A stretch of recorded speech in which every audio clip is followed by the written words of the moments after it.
Welcome to the Comics Coffee Metal Podcast, episode 35.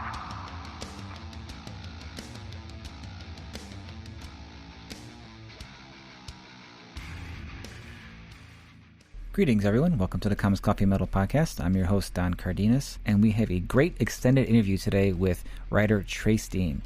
I've had the pleasure of knowing Trace for a couple years now and just seeing how hard he's working and how hard he's been killing it, writing articles for GQ, SYFY, Vulture. He's released a book about The Rock. He's just doing so much great stuff, and he's got so much great, cool comic stuff on the horizon. And we not only touch on that, but just a ton of other cool, fun stuff. A bunch of shared interests we have, so I can't wait for you guys to hear that. But first, the recommendations for the week. I'll do my best to keep them brief. And for comics, I actually have two quick recommendations. The first is the series Orcs from Kaboom, which is the all-ages imprint from Boom Studios. And it follows the tale of an orc named Bog and his band of fellow orcs as they are sent on a quest by their king, and let me make sure I get this right, King Hrogragra. And the king sends them on this quest, and it's, the king doesn't really think the intelligence he was given behind the info for this quest is all there, and a whole bunch of just insanity and mischief ensues. It's a really fun book. It reminded me a lot of kind of the more absurd and just kind of silly moments from something like How to Train Your Dragon or something like that, but with orcs. It's really funny. The art is really, really good. Creator Christine Larson just nails the kind of cartoony animated style with just really great expressions and over exaggerations, but never goes too far into making things not feel gritty when they need to or dangerous when they need to. There's a really great opening scene that, even done in this style, it's definitely pretty creepy. So yeah, Orcs 1 came out last month, and 2 is getting ready to release on March 17th. So you can definitely, I'm sure, find copies of 1 around, or go to Comixology and pick up 1 and get yourself ready for number 2. I can't wait to read number 2. I'm really excited to see where the series goes and hopefully get the collection and then, have pass it on to my kids, because I know this is going to be the type of fun thing that, everyone in the family is going to enjoy. The second comic book recommendation this week is another series where the second issue is dropping on March 17th, and that is Chained to the Grave. Chained to the Grave is written by former guest and friend Brian Lovell, another buddy Andy Eschenbach, who will hopefully be a future guest, and another hopeful future guest if everything plays out schedule-wise, artist Kate Sharon. Chained to the Grave is a supernatural western.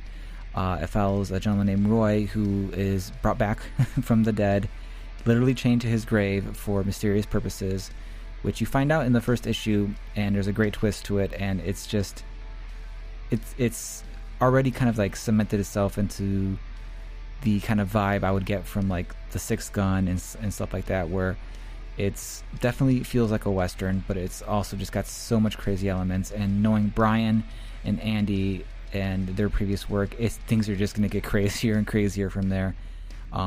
Kate's art is just excellent. She brings such a different style than I'm used to from seeing Brian and Andy's previous projects.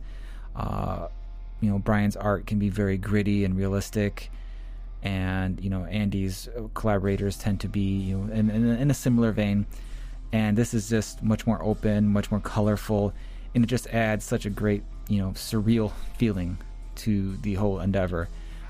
So yeah, Chained to the Grave from IDW, it's just really good, really just awesome supernatural western stuff, and I just know it's gonna go batshit crazy at the end and just go off the rails insane, and I can't wait to see what everyone does with it.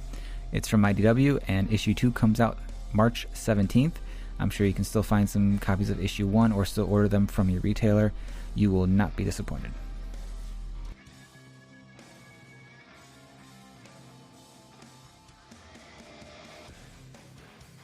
My music recommendation this week is something that's been out for a couple weeks already, actually, and completely flew under my radar, despite them being one of my favorite bands of the symphonic metal genre, and that is the new release Omega from the band Epica. Epica is definitely one of the forerunners of symphonic metal. They are one of the more popular acts. They share a lot of similarities with Nightwish and After Forever, and it's the now defunct DWAYNE band.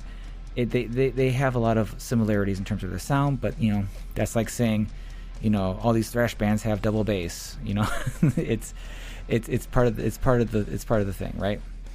So I always liked Epica because they've always seemed to be more cinematic than operatic to me. It's kind of a fine line because they really have operatic style vocals, but something with the strings when they're composed with everything, it seems to be like that's where their heads are at. They're kind of making a soundtrack to a fictional event that's happening.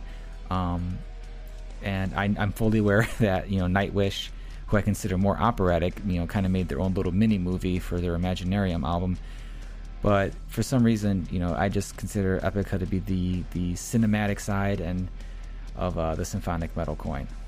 Now, I'm again just still surprised I missed this album, but I'm really glad I stumbled back across it and was able to start listening to it this week. And it's probably their best effort. It's my favorite effort of theirs so far. All the songs in there are incredibly strong. There's a few songs where they just kind of hit every symphonic metal thing that I enjoy. And the song that does that best on this album is Code of Life. From the the strings in the beginning, giving tease to what the guitar riff's going to be doing, and then the halftime drums come in, and then you have the operatic slower verse with the guitars kind of pulling back and just ringing out, and then you have a big chorus, and then you kind of repeat that a couple times, and you have a big heavy bridge with some growling vocals. And they a band can put out an entire album of just that formula, and I'm just gonna eat it up. This is what I love so much about symphonic metal. And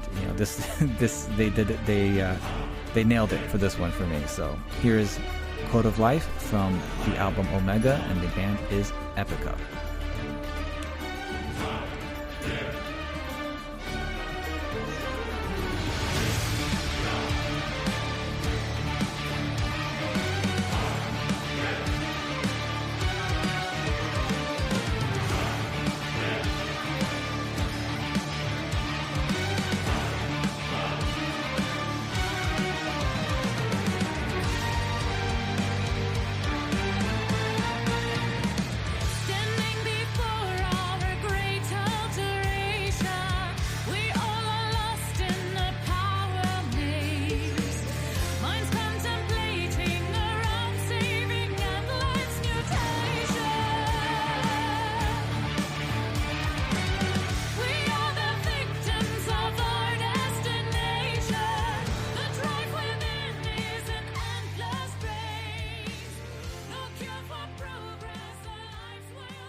All right, and the time has come.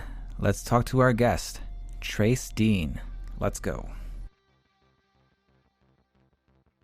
All right, Trace. So I initially met you a few years ago at the awesome Robert Wilson's, new creator breakfast at C2E2, and I've just kind of seen you just do a whole bunch of cool shit since then, and there's tons of stuff I want to talk to you about. I want to talk to you about guitars. I want to talk to you about how somehow you made me care about articles about sneakers. Sorry about that.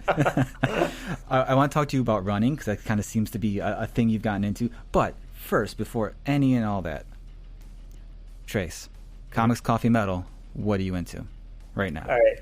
I think the most interesting place to start with is going to be coffee. I know we were just talking off mic about how I recently moved to Brooklyn, and it's not like, in this day and age, you can get good coffee from pretty much anywhere, but the corner store where we get our groceries has a really, really, really good coffee selection. So I pretty much, since we moved here, have been sticking with the Stumptown Hairbender, which is a medium roast. It brews cold really well, but you can also do it hot. It's super dope. A lot of good flavor. Pretty strong caffeine kick. But there's a lot of stuff on that rack that like I haven't even heard of, and I'm really excited to like dive into it. And I hear a lot of good things about this Stump Down coffee. Yeah, it's very like real coffee heads are gonna be like it. I don't know. It's like probably like saying the Beatles is your favorite band to them, but like no, it's really solid, and I want to start experimenting more. Like I said, they have a lot of ones that like have floral accents and like undertones of blueberry and shit. But I can say cuss words, right? Oh, swear away, my friend. Okay, cool. I was like, I should ask. But yeah, I'm excited to dive into it more, and a lot of them are local too. But yeah, so Stumptown, that's been it for me. I don't know if you answer every week, but like, what coffee have you been drinking? If anyone who listens to the show regularly knows, I'm a total mark for rootless coffee right now. Yeah. Ever that's since our boy Jono, right? Yep, that's our boy Jono. I'm still stoked on their damn fine cup. It's like it is.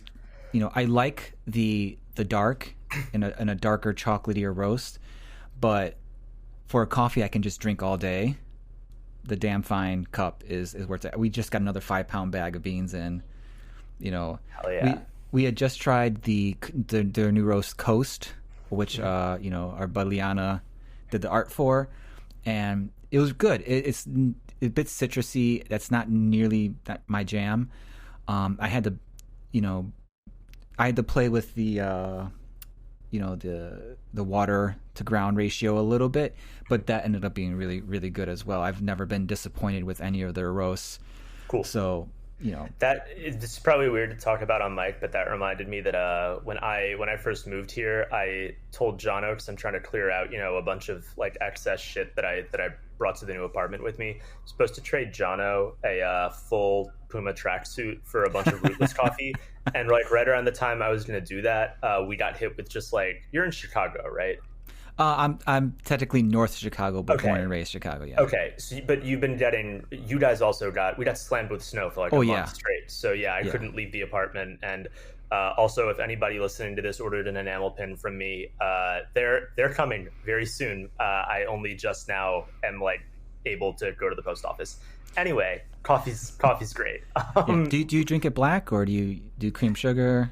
No, I'm mostly I'm cream, and I put sorry, this is such a weird like side note on it. I take like a little bit of CBD oil in mine. Okay.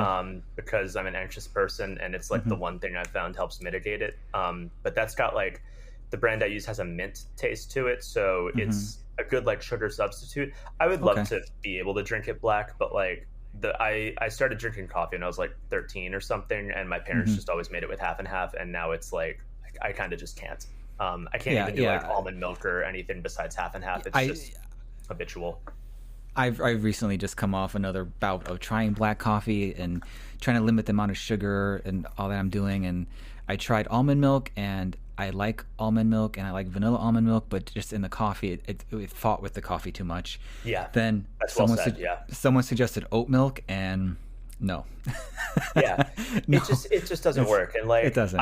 I think I commend myself personally for like phasing the sugar. I took sugar in it for years, and like I at this point mostly if I do cold brew in the afternoon. I guess if you want to get even more in depth, I get cold brew from a shop called Cup of Brooklyn that brews Devotion, which is a really pretty popular like New York coffee brand.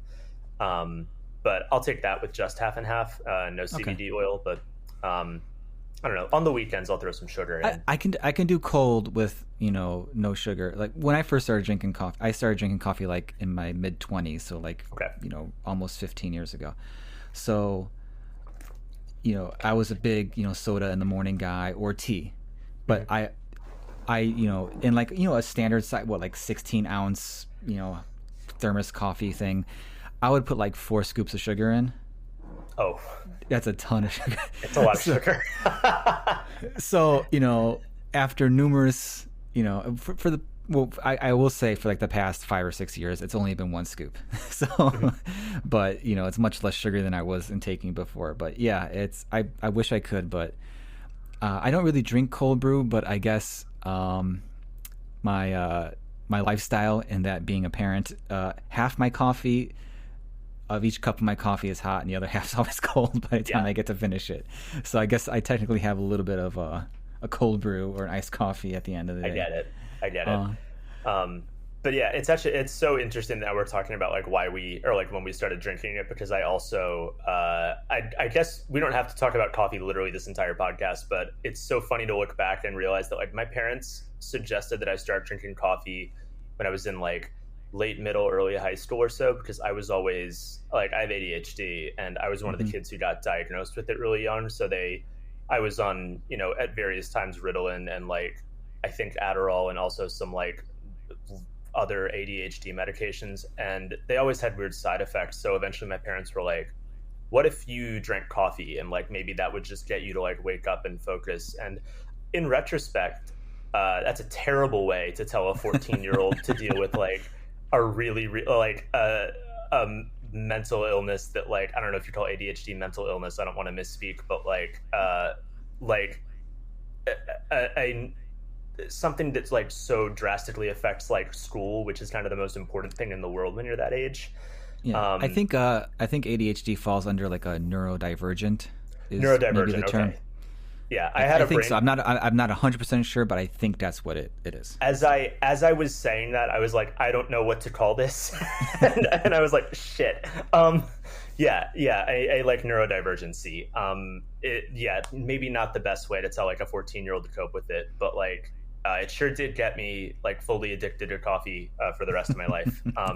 Which like pro and a con, I guess. I guess I should do comics now, which speaking of brain farts,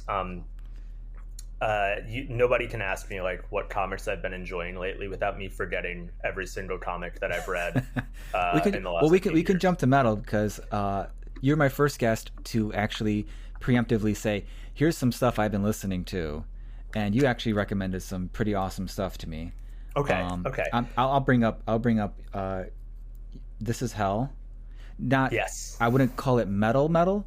It's definitely, you see, that's the thing about like even like pop punk stuff from like the early like if that was released 15 years early, that would have been metal. Like that would have, just so. But This Is Hell, I tried to listen to as much of it as I could as possible. But off the album Sundowning, that song Permanence, that's a jam.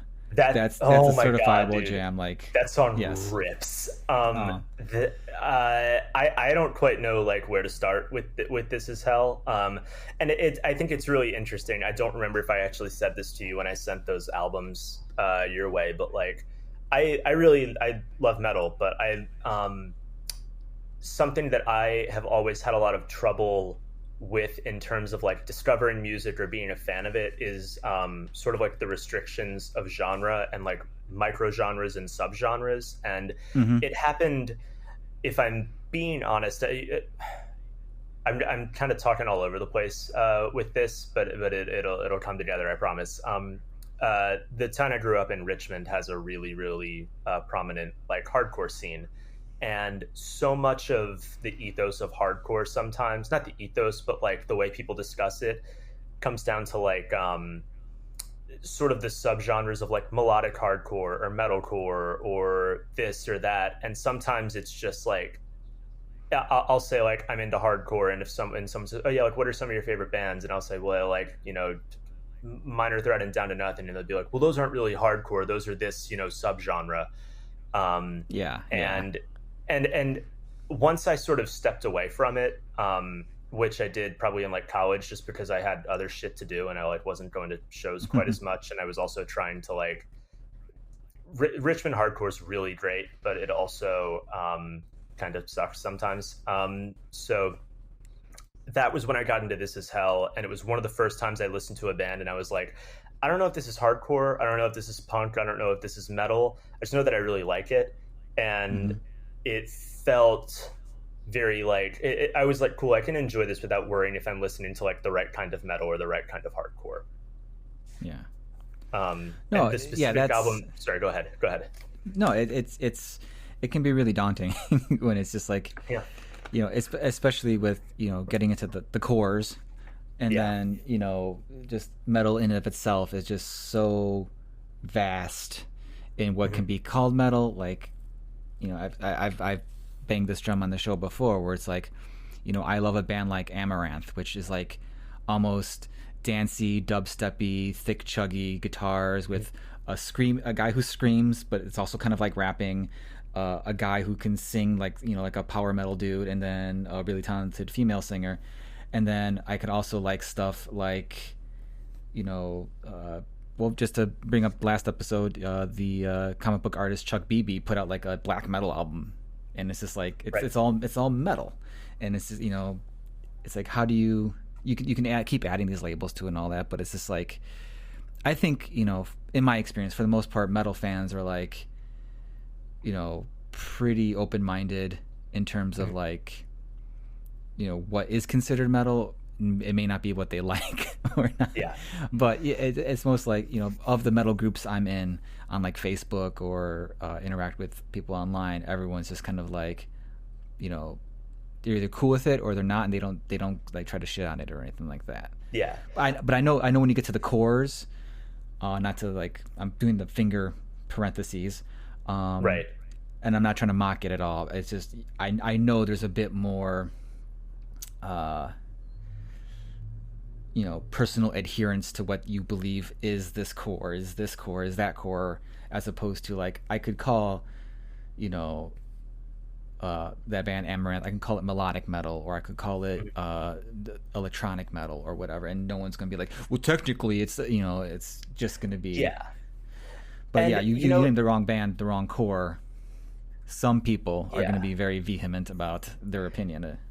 It is really interesting. I think a lot of it, especially at least the way I experienced it early on, stemmed from like the fact that we were teenagers. Like I was, you know, probably 17 or 18 when a lot of these conversations were happening. And there's such a pressure when you're that age to like be the one who's right and the most authentic about it and all of that. Yeah. And now that I'm, you know, 10 years older, I don't fucking care. Like, I don't have anything to prove to anybody. I like This Is Hell, and I think that they exemplify to me like what I wanted out of, but I mean, really both metal and hardcore.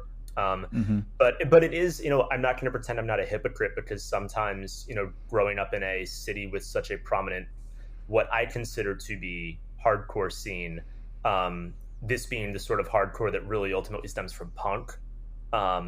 Whenever I hear someone say that like Whitechapel or Suicide Silence is hardcore, I'm like, it's really not. Like that to me, I'm like, that's not hardcore. Like that's metalcore or like scream. I don't really quite know what to call those bands, but like I said, I'm totally a hypocrite. I'm totally guilty of it. I think the difference between me now and then is that now, if someone were in front of me and said, I like hardcore, you know, like Beartooth or Suicide Silence, I would just think in my head, I'm like, well, that's not really hardcore. I wouldn't say it out loud. I would just judge very silently. Like, oh, you would just say, oh, okay, cool. Yeah, cool. I'd be like, cool. Not really into them, but like, you know, whatever floats your boat.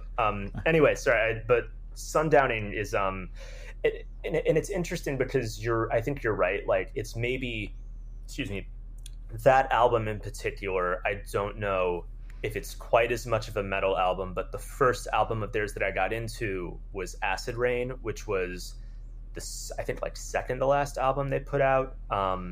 And that stems a lot more from tradition. There's a lot of like Megadeth and Metallica and stuff on that. Okay. Yeah, I didn't get to that one yet, so. It's, if you're, I mean, I know the sort of metal you're more into. I think it'll be like pretty up your alley. I'm a riff guy, yeah. Yeah, it's really riffy, and there's a lot of like James Hetfield style vocals. But Sundowning is like, if you talk to me about anything, be it like movies or music or comics, I like stuff that sort of adheres to like theme over anything, if that quite makes sense in the context of that album. And I remember hearing Sundowning straight through for the first time, and I was like, it just sounds like this dude's going through something. And I totally get you. I totally whenever you can tell that in a piece of work, be it music or comics or what have you, it's it's definitely something that, you know, I may not connect to personally, but it's always something I can really deeply appreciate, that like clearly this person is working things out in this manner, and it's something that, you know, I'm kind of doing with things I'm doing, and so I'm starting to appreciate that on a whole new level, you know. So it's, you know, I started like a death metal project for fun, and it's actually turned out to be like another form of therapy. Yeah. Writing the lyrics and all that, and I'm like, oh totally. Wow, apparently this is the outlet this is taking, so let's roll with this. And so yeah, I know, I totally get it, like just being able to just like connect with that idea. Totally. Another band you mentioned that I really ended up liking was Down to Nothing. Hell yeah. I mentioned they sound like a newer band that's come out called Dragged Under, which I enjoy, and but it definitely I'm also kind of disappointed because it kind of sounds like, wow, they really like this Dragged Under. Sounds like they really listen to a lot of this band. I don't know if that's true or not. Do a lot of Down to Nothing. Yeah, like it sounds like that they're, you know, I don't know if that's true or not. I think they probably do. Down to Nothing is really like a really big, influential hardcore band. And excuse me, in listening to Down, they're sort of like the pride of the Richmond hardcore scene. There have been a lot of really prominent hardcore and punk bands to come out of Richmond. They're not quite hardcore, but like the most famous one is probably Avail. Okay. Who, like, you know, they're huge and, you know, super influential, but Down to Nothing is very much like the one. And while I might have told you when I sent you the album listings, like a lot of everything that came before the album I sent you, which is Life on the James, is very it's a lot more like raw and sort of unrefined and maybe a little bit heavier. But Life on the James is just like front to back to me a perfect album, and it also draws so much from like being a person from Richmond. The James in the title is like the James River, which like runs through the city, and it's funny. It's like kind of the opposite from Sundowners. Like that's not necessarily an album where people are like working through stuff, but like that's the hardcore album about like summers where you chill on the James River. And for that, I'm like, to me, it's like perfect. No, it's a really great sounding album. And actually, I think it's not a relatively new album at all. And just the production on it, I think the exact words you said was the most refined album. And I didn't listen to like any full albums before, but I can definitely see in terms of production and all that for sure. And I think that's, you know, one of the bigger drawbacks for me, or the barriers of entry for like a lot of punk or hardcore stuff, or even like black and death metal, is the production quality for me. Like, I'm starting to come around to like the lo-fi being, you know, kind of being, you know, accepting like the nature of it and all that. So I think whenever I hear something that's more polished and more just recorded well, not necessarily produced, but just recorded well, I'm definitely more like, oh, I'll listen to this one more, because I think it just kind of stems back from like, I first got into like Metallica from like the Load and Reload era. And those albums sonically, production wise, people can fight all they want about it, but it's better than the earlier stuff. Like, you know, hands down, objectively, Master Puppets is the greatest album from Metallica. Well, that's them at their peak of writing and all that. It's not my favorite album. That's always in flux, but it's I'll objectively say that. But you know, the production on it, it's like there's too much reverb. There's like, you know, the mids are too scooped on the guitar. You know, that's my preference anyway. But yeah, so when I listened to the Down Nothing, I was kind of expecting something a little more lo-fi or something like that, and then I wish I wrote down, but there's like a riff that comes in and it just kind of hits you like a sack of meat, and it's like, oh, okay, you got my attention, guys. Like I said, I'm a riff guy. Like, I was just talking to my one of my buddies today. He's like, he keeps sending me like these virtuosic guitar like videos, and he's like, check this out. I'm like, it's cool and all, but there's like it's like, it's kind of like me seeing like Jim Lee art all the time. Like, it's great, top of his game, perfect, you know, he's great, but it's like, it's not really hitting any marks for me, you know. it's so interesting you say that, because like I don't want to get into talking about guitars quite yet, even though this could very easily take us there. But like, I'm always leaning that way. Like, okay, so I'll try to back off a little bit. one of the things that, you know, when you're like a teenager and you're starting to get into playing music, like, you know, you start, or at least we did. I'm assuming growing up, like I would always read, you know, Guitar World and stuff, and there would always, you know, every other month there'd be like, you know, or on fan forums, people talking about like Yngwie Malmsteen and Joe Satriani, and I'm like, it's very cool what those guys can do, but it is like super not for me. Like I like riffs. I'm a riff guy. And it's even like this is like you know, maybe a cardinal sin of appearing on like a metal podcast, but I'm going to be very honest about like what the first metal band I really got into was, and it was when I was in like middle school. It was when Avenged Sevenfold had put out like their first couple of albums, and I was like, oh, I didn't know you could do this with music. And like I said, I like that band's very like gateway, like kid metal. Oh yeah, I think, you know, but... I don't fault anybody for liking Avenged. They have some good songs, man. Like I think Backcountry, like when that first hit was big, like that was on my running playlist for like ever. Like it's just a good jam, and those guys know how to play the shit out of their instruments. So I sort of revisited them this past Halloween because they're good Halloween music, and yeah, for sure. I was really blown away by the fact that like listening to it now, I was like, shit, man, like regardless of what you think of the music itself, like 4 of the guys in this band are like generational talents. No disrespect to their bassist, but like the other 4. Yeah. But all of that was to say, sorry, that like I gravitated more when I was really like studying the way that those guitarists played. I gravitated a lot more towards their rhythm guitarist rather than I hate saying their stage names out loud. It's so goofy, but like their left-handed rhythm guitarist was the one where I was like, what he does is so cool. Like he's the riff guy. Sorry, I just like rambled about.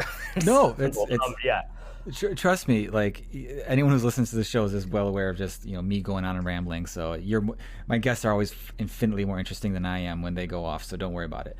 No, Avenged, you know, I get the Avenged. Like I don't get the hate against Avenged Sevenfold. I don't know what exactly they did. I remember when they first dropped. I mean, I think there's roughly like a 10-year gap between us. So I remember when they first dropped, it was like, you know, they were coming about like, oh, you know, being a rock star is dead. We're bringing it back and blah, blah, blah. And we do coke and like, you know, like just wearing that on their sleeve. And I think maybe that, I don't know if that kind of like rubbed people the wrong way or something. I think it probably did. I just never got the hate overall, as opposed to like a band like Five Finger Death Punch, where, you know, I'm not gonna lie, I do have some of their songs on workout playlists. I'm sorry, they have big fat riffs, and if you put Rob Halford on a song with big fat riffs, I'm gonna have it on a list somewhere. So that's just what it is. It is interesting you bring that up. I was talking about it with Jenna Cha, actually, over, I hope I'm pronouncing Jenna's name right. Jenna drew Black Star Renegades. Not Black Star Renegades, that's a fucking novel. Oh God, why is my brain doing this? 1 second. Black Stars Above, sorry. Okay. Black Star Renegades is a novel by Michael Morrissey. Yeah, actually, Jenna drew Black Stars Above, sorry. I was talking about it with Jenna over, I believe, like the fall or summer, because we both were really into Avenged Sevenfold when we were like, we're the same age, and you know, they were really blowing up when we were like, you know, 13 or so, and we kind of came to the same conclusion you did, which is that I think there is just an extent to which purists in any genre balk at the idea of admitting that image and stage presence and sort of like the you know, the gaudier elements of performance are helpful and can actually like mean something, but like they do, and there's a reason that like Avenged Sevenfold is still around while so many other bands that sprung up that were similar around that time don't, or like didn't. There's a reason that, I mean, like I like both of the band's early stuff that I'm about to mention, but like there's a reason that like both Trivium and Bullet for My Valentine, which were also like kind of young metal darlings around the same time, now have had to like completely revamp like the kind of music they do. Whereas Avenged Sevenfold still basically makes Avenged Seven. I don't really like their new stuff that much, but like they make Avenged Sevenfold albums. Their last album's going to sound a lot like the album they came out big with. Because I know the first couple albums are there's like no clean singing or anything, but once that they introduced that's when they really started getting popular. And it's funny you bring up Trivium, because I remember when Trivium first came out, they were like 18, 19, and they're around my age. And I remember I instantly hated them just because Guitar World was like, yeah, they're going to be the next Metallica. And I'm like, fuck you, no one's going to be the next Metallica, because that's what you say at that age. And now, I really like Matt Heafy. He does a lot of the Twitch streaming and all that. I don't watch the Twitch streams, but I see a lot of the videos or clips and stuff if he does. And I like his aesthetic, and I've checked out some of their later albums, and I'm like, this is really good stuff. But yeah, it's definitely, you can definitely see where it's just like, Avenged Sevenfold, they were like a Slipknot or whatever. We're putting on a show. So and that was incredibly crucial, and they had the music to back it up. I guess. And it's funny. I like. I'm sorry. I mean, like my favorite band of all time is Guns N' Roses, which undeniably like one of the most important hard rock bands ever. Yeah. But like, if Guns N' Roses didn't put on a fucking show, we might not still be talking about them. And, and it is, I really do. I understand how easy it is to mock what Avenged Sevenfold was doing then. And I certainly look at some of like their outfits or like the way they presented themselves, and I'm like, I'm not even like, this is stupid. I'm just like, this is very 2006. Like, like you can look at them and be like, oh, this was probably taken within like these 2 years. But you still, like you said, you throw on like Backcountry, or like their second album, Waking the Fallen, is like a really good riff album. And like it weirdly, it holds up a little bit better than a lot of bands that people seem to think were more legitimate talents at the time. But yeah, man, like I said, like for generational talents in that band, it's still kind of incredible to study what they did. A band I've, in the most recent years, and I've talked about them a lot, of course, and I talking about them a lot, of course, is Gojira. And they're a riff band, even though I am 100% sure both those guys could probably play the circles around a ton of other people, just based on some of the riffs. They're like, oh, this is simple. I posted something the other day. It was like, oh, here's the new Gojira song. Oh, this riff sounds pretty simple, and then you actually figure out how they actually play it, and you're like, oh fuck, this is hard, man. Like, like, oh, that doesn't sound right at all.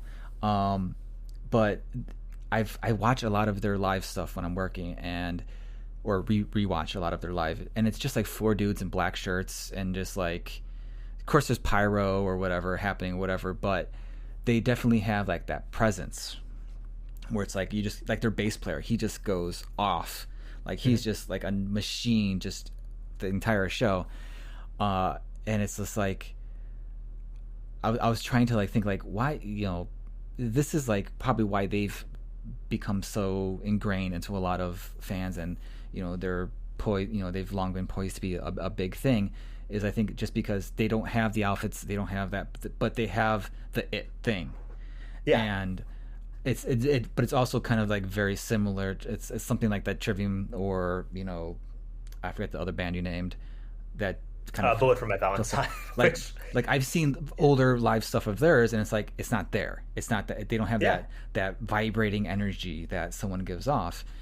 But then you watch something like an Avenged Sevenfold thing, they have it. And of course they have the outfits and all that, but they also have that it thing where it's just like, they know they're putting forth that show, so they're not just trying to be mean tough guys. They're just like, no man, we're just here to kick some ass. So I mean, like I saw them once when I was around that age. I saw them on the Taste of Chaos tour with it was Bullet for My Valentine and Atreyu, which is a very, very 2008 lineup for a concert. But like, and like I like Bullet for My Valentine. Actually, I'm still like a pretty big Atreyu fan. Becoming the Bull, still on my running list. I fucked it. That album's really good. I like that album a lot.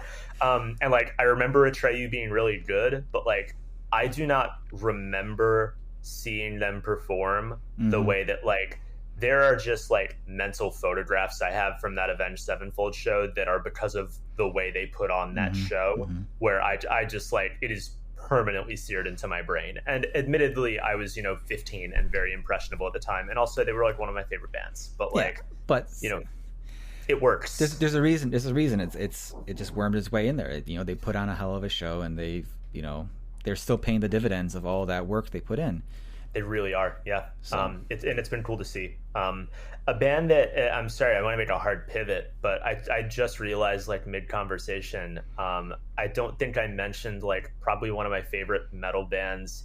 It's again like not quite traditional metal, but like The Sword is like probably one of my favorite bands in the world. They're awesome. I would definitely call them metal-ish, sword metal-ish, or like stoner metal-ish. No, they definitely have a lot of great songs. There's a band, I don't know if you've heard of them. They're called Orange Goblin. I haven't, but that's a great band name.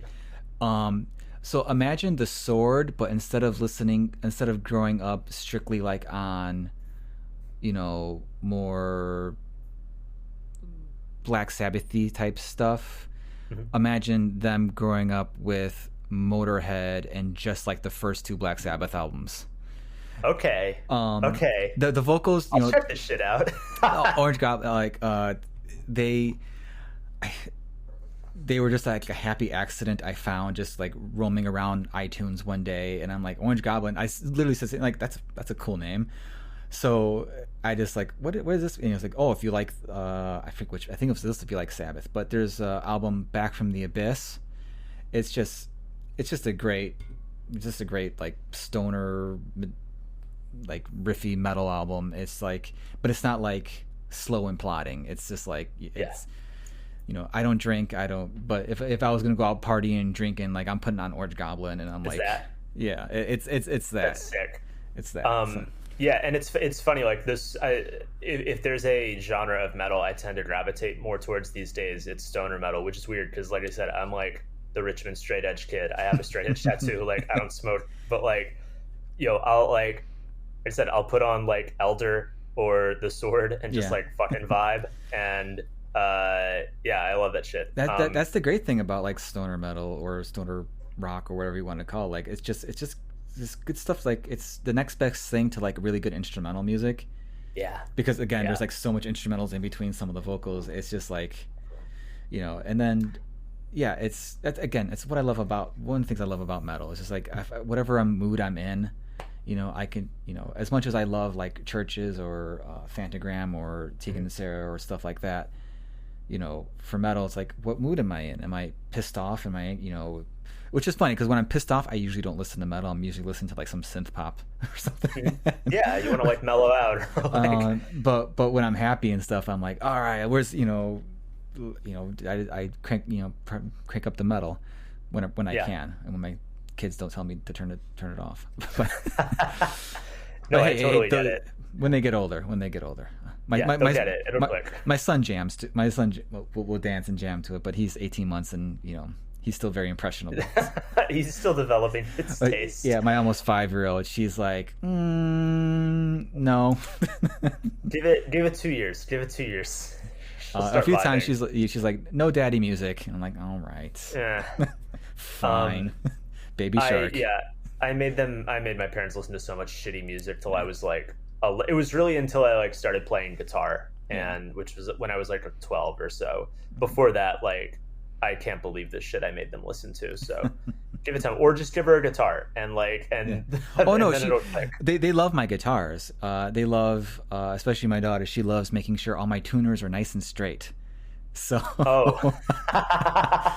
so all the they're all on the wall, but there's always one down on the stand for whenever I'm messing around. So it's always fun. I'm like, all right, I got 10 minutes. I'm gonna go sit down and riff out a little bit, and it's like, I'm like, It's so fun, like hearing you say every once in a while. I'm like, maybe I'm like ready for kids soon, and then you tell me stuff like that, and I'm like, nope, I'm really not there yet. I mean, it's not all the time, but it's definitely like, okay, Yep. And You know, it comes with the some territory. Some kids don't care. Like my son, you know, he wants to mess around with stuff too. But if I put on like my drum program and just throw down a beat and then I start riffing out to it or whatever, he'll just start dancing. He's fine. So Okay. And finally, That's cool, man. and only recently my daughter's like starting to like, okay, let's split. She likes, I have a Gojira plugin. Yeah. For their custom plugin or whatever, and but she's getting really into the kaiju and monsters and stuff, you know, because I'm showing her to her. Right. What little kid's not going to love a giant monster? Exactly. Yeah. But she sees it and she calls it gorilla, so she's like, "Ooh, gorilla rock and roll." So then she like bring her little stuffed gorilla, and like I'll just be doing a riff, and then she starts singing about gorilla.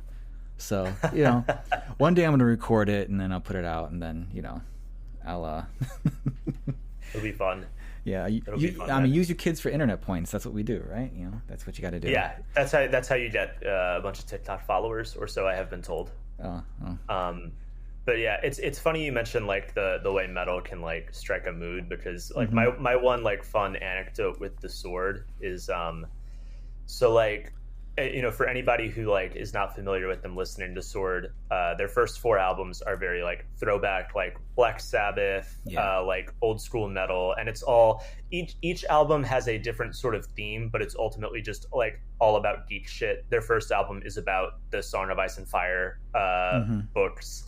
You know, the third one is like a sci-fi concept record. The fourth one, the fourth one's my favorite, and that one to me is like basically like listening to a Grant Morrison comic. It has a lot of like weird, trippy, hippie shit going on in it. That's High Country, right? No.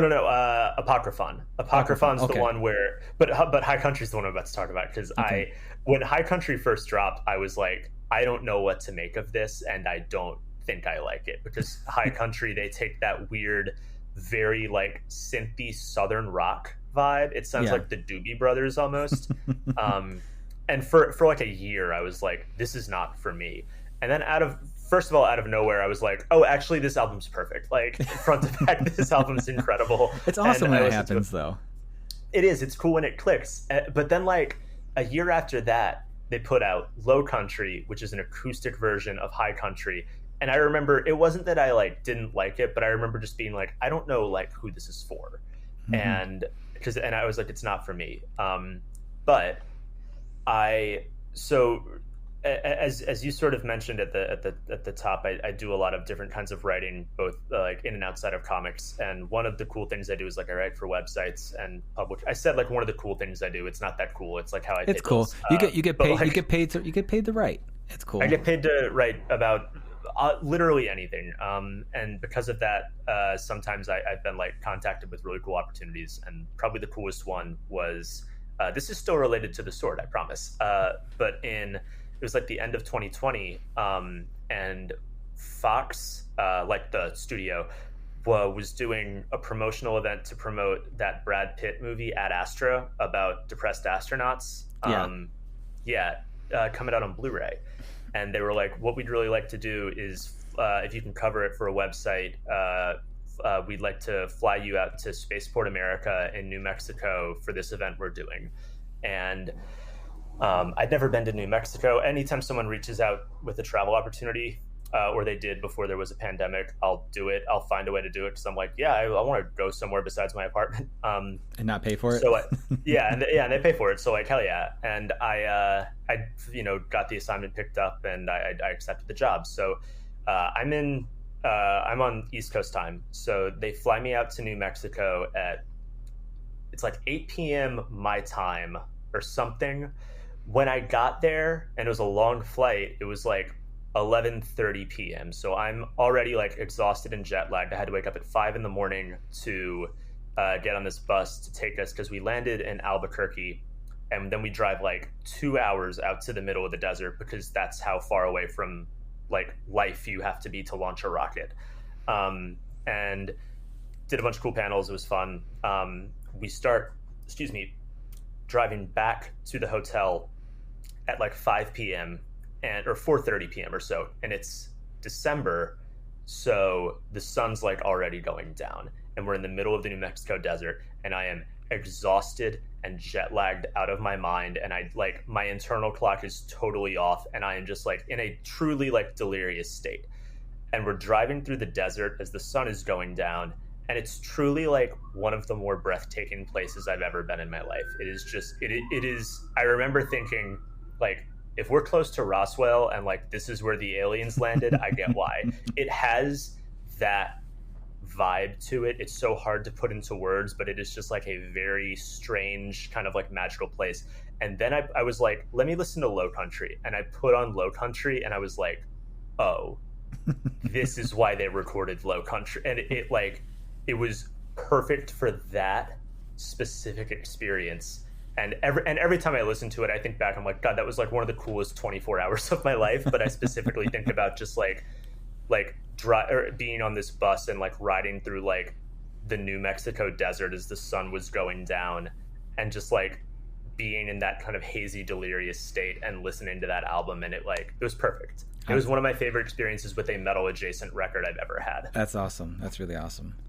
Yeah, that was a long ramble. I apologize. No, that's fine. You bring up the writing for other websites, and I kind of joked in the beginning. You kind of made me care about sneakers. I'm not a sneakerhead at all, but it's I can one, I always want to support people I know, so I want to make sure I give that website a click, a link, and make sure I read the article, make sure they see I was viewing the article for a specific amount of time to make sure whatever algorithm. That is so exceedingly kind of you.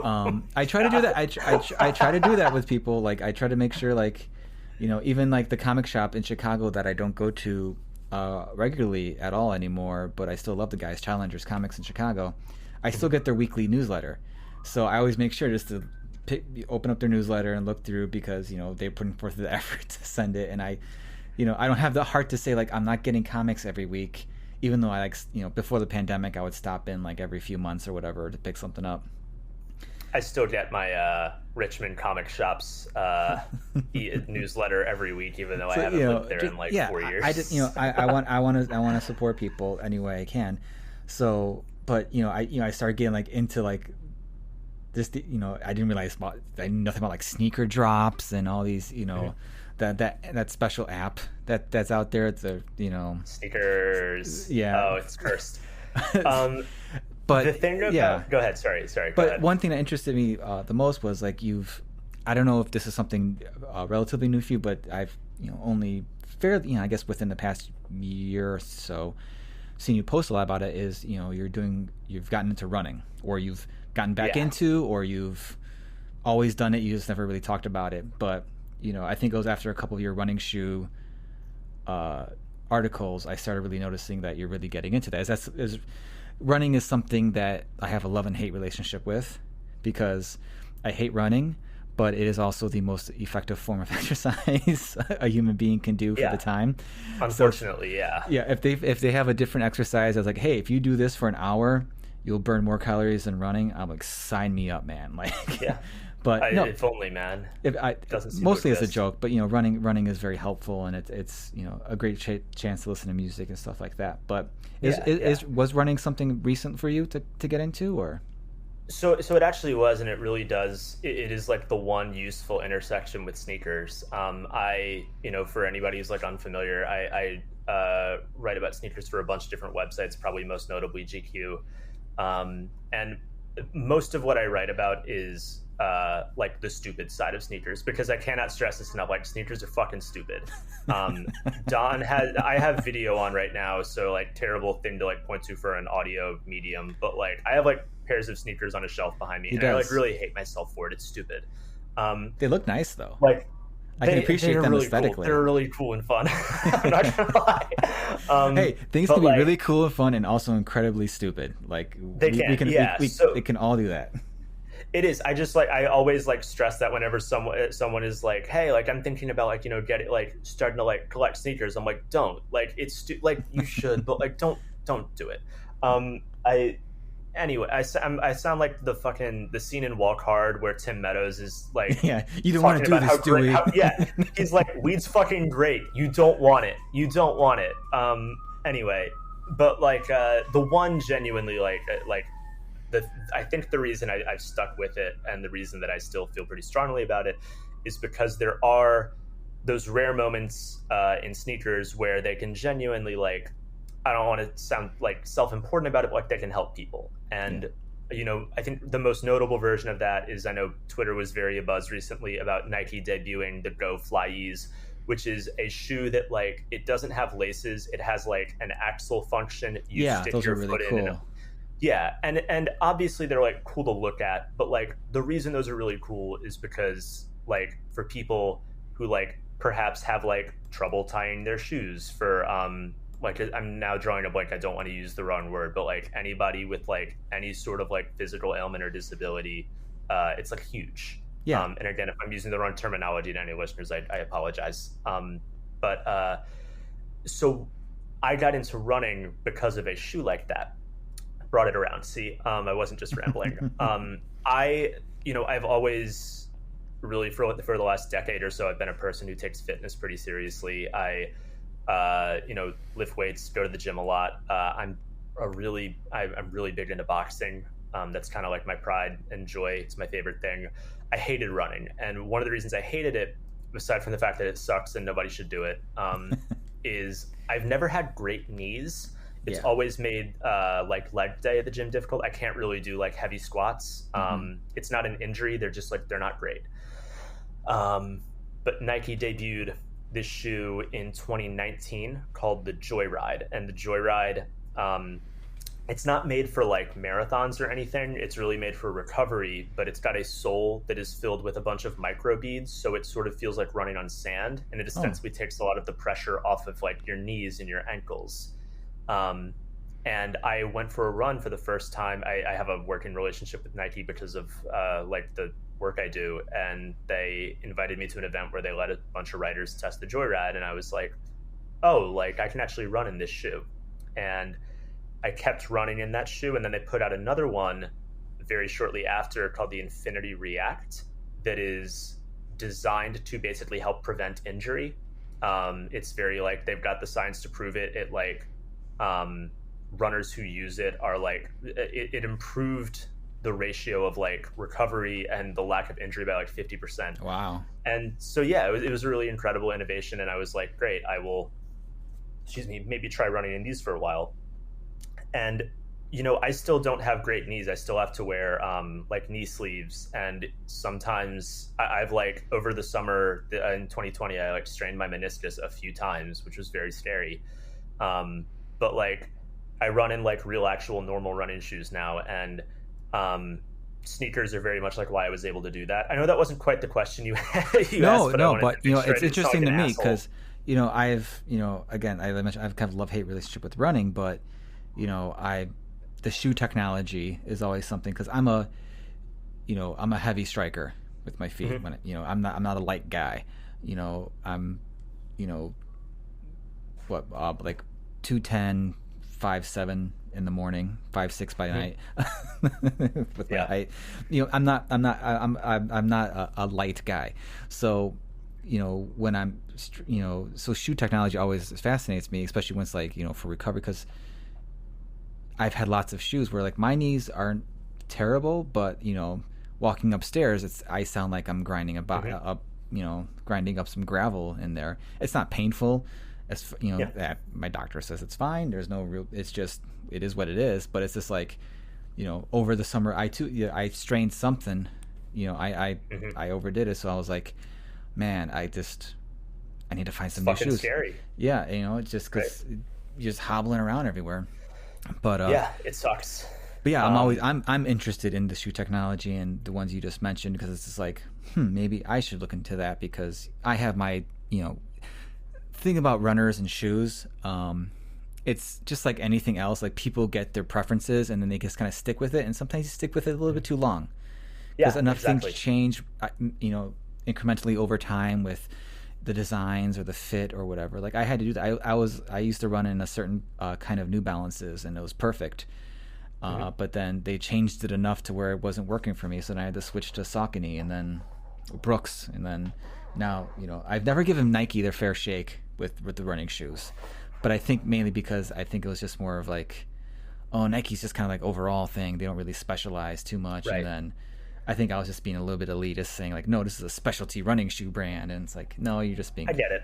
I get it. You're just making yourself feel a little special. And also, they're always more expensive than the other shoes anyway. Yeah. So that's the real. I didn't realize Brooks were like that much cheaper than Nikes until pretty recently. Like I get that being a sort of like prohibitive factor. And also to answer your question as far as like what, like when and why, it was, if I'm being honest, initially just that like before I lived in Brooklyn, I lived on Long Island, and I didn't know anybody out there. I moved up there a few years ago to live with my girlfriend, and the same people that I know at Nike did a weekly run club in the city, and I was like, great, if I commit to doing this, even though it means getting up at 5 a.m. to get in on time, like it means I get to see people I know once a week, and and maybe I can make a good habit out of it. And I started to make a good habit out of it right around the time the pandemic started, and suddenly I couldn't go to the gym, and I had very limited options for working out at home. So I was like, shit, I guess I run now. It's very, I'm not trying to be like self-effacing when I say like, it's like nobody's more surprised than me. Like I fucking hate running, but like the feeling I would get when like I hit a new milestone that I didn't think I could. The first time I ran a 10K for the first time. No, I was going to bring that up because I remember that, and I felt so happy for you because I remember hitting those milestones myself, back in the day, and I'm like, wow, I didn't realize I could run this. Running for me was so hard to get into because I was on a wrestling team in high school, so our runs were basically, you ran around the gym a little bit to warm up, and then your workout was the practice, and then after we have to run a mile, but we'd be forced to run it as fast as we possibly fucking can. I actually managed my best run ever was I hadn't slept all night because I was also working and being a teenager, so I was going on 0 sleep, had practice, we had to run 2 miles. I ran a 6 and a 6:10, like. And I've never mile, and I'm like, I did not believe it myself. And then I ran them in my wrestling shoes because I forgot my running shoes. Oh my god! Because we would run. I went to Lane Tech in Chicago, and it's a huge school. So you would run like, I think we'd run in the halls, and it'd be like a certain amount of laps was legitimately a mile. So it was just one of those things where it's like, I could never do it again. Like the fastest I've been in my adult life, I think the fastest mile I ever did was maybe like a 7:30, and I was done. I was wheezing and like, because I just wanted to. Do you know Dan Doherty? I don't know. He's a great cartoonist, Beardo. He does his like a personal strip called Beardo, but he also does a lot of great comics, like Touching Evil and stuff. But he's like become like a huge runner and all that. And he was posting about how he just wanted to see how fast he could do a mile one day. And I'm like, you know what, I should do that too. And that's when I got that, and I was just like, oh god, this is terrible. Yeah. But it's fun because you can move the goalposts so easily for like what you want to accomplish. Yeah. But it's great. But getting to what I was saying, like I just remember seeing you hit those milestones. I'm like, yeah, fuck yeah, man, you did it. Like, thanks, dude. Because since then, I've run roughly, like, since I've gotten back into running in my adult life, like 11 half marathons, which sounds really impressive, but like half of them were just the worst experiences of my life. And the other ones were like, man, I was like, kicking ass and, and all that. So I know you have your knee concerns and, and all that, but if you could ever build yourself up to do a half marathon, I suggest doing it, because that's my goal, honestly. Because it's perfect it's like the perfect thing where it's like, yeah, you'll be wiped out, you'll be done, but you have a great sense of accomplishment, and then you're not totally fucked for like the whole rest of the week. Right. Yeah.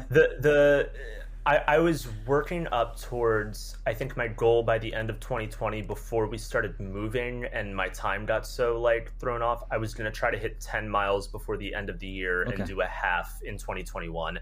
I genuinely so much of my running experience, I have because of the running club, I have a coach that I work with who's like a fucking lunatic who does like ultra marathons. Oh boy.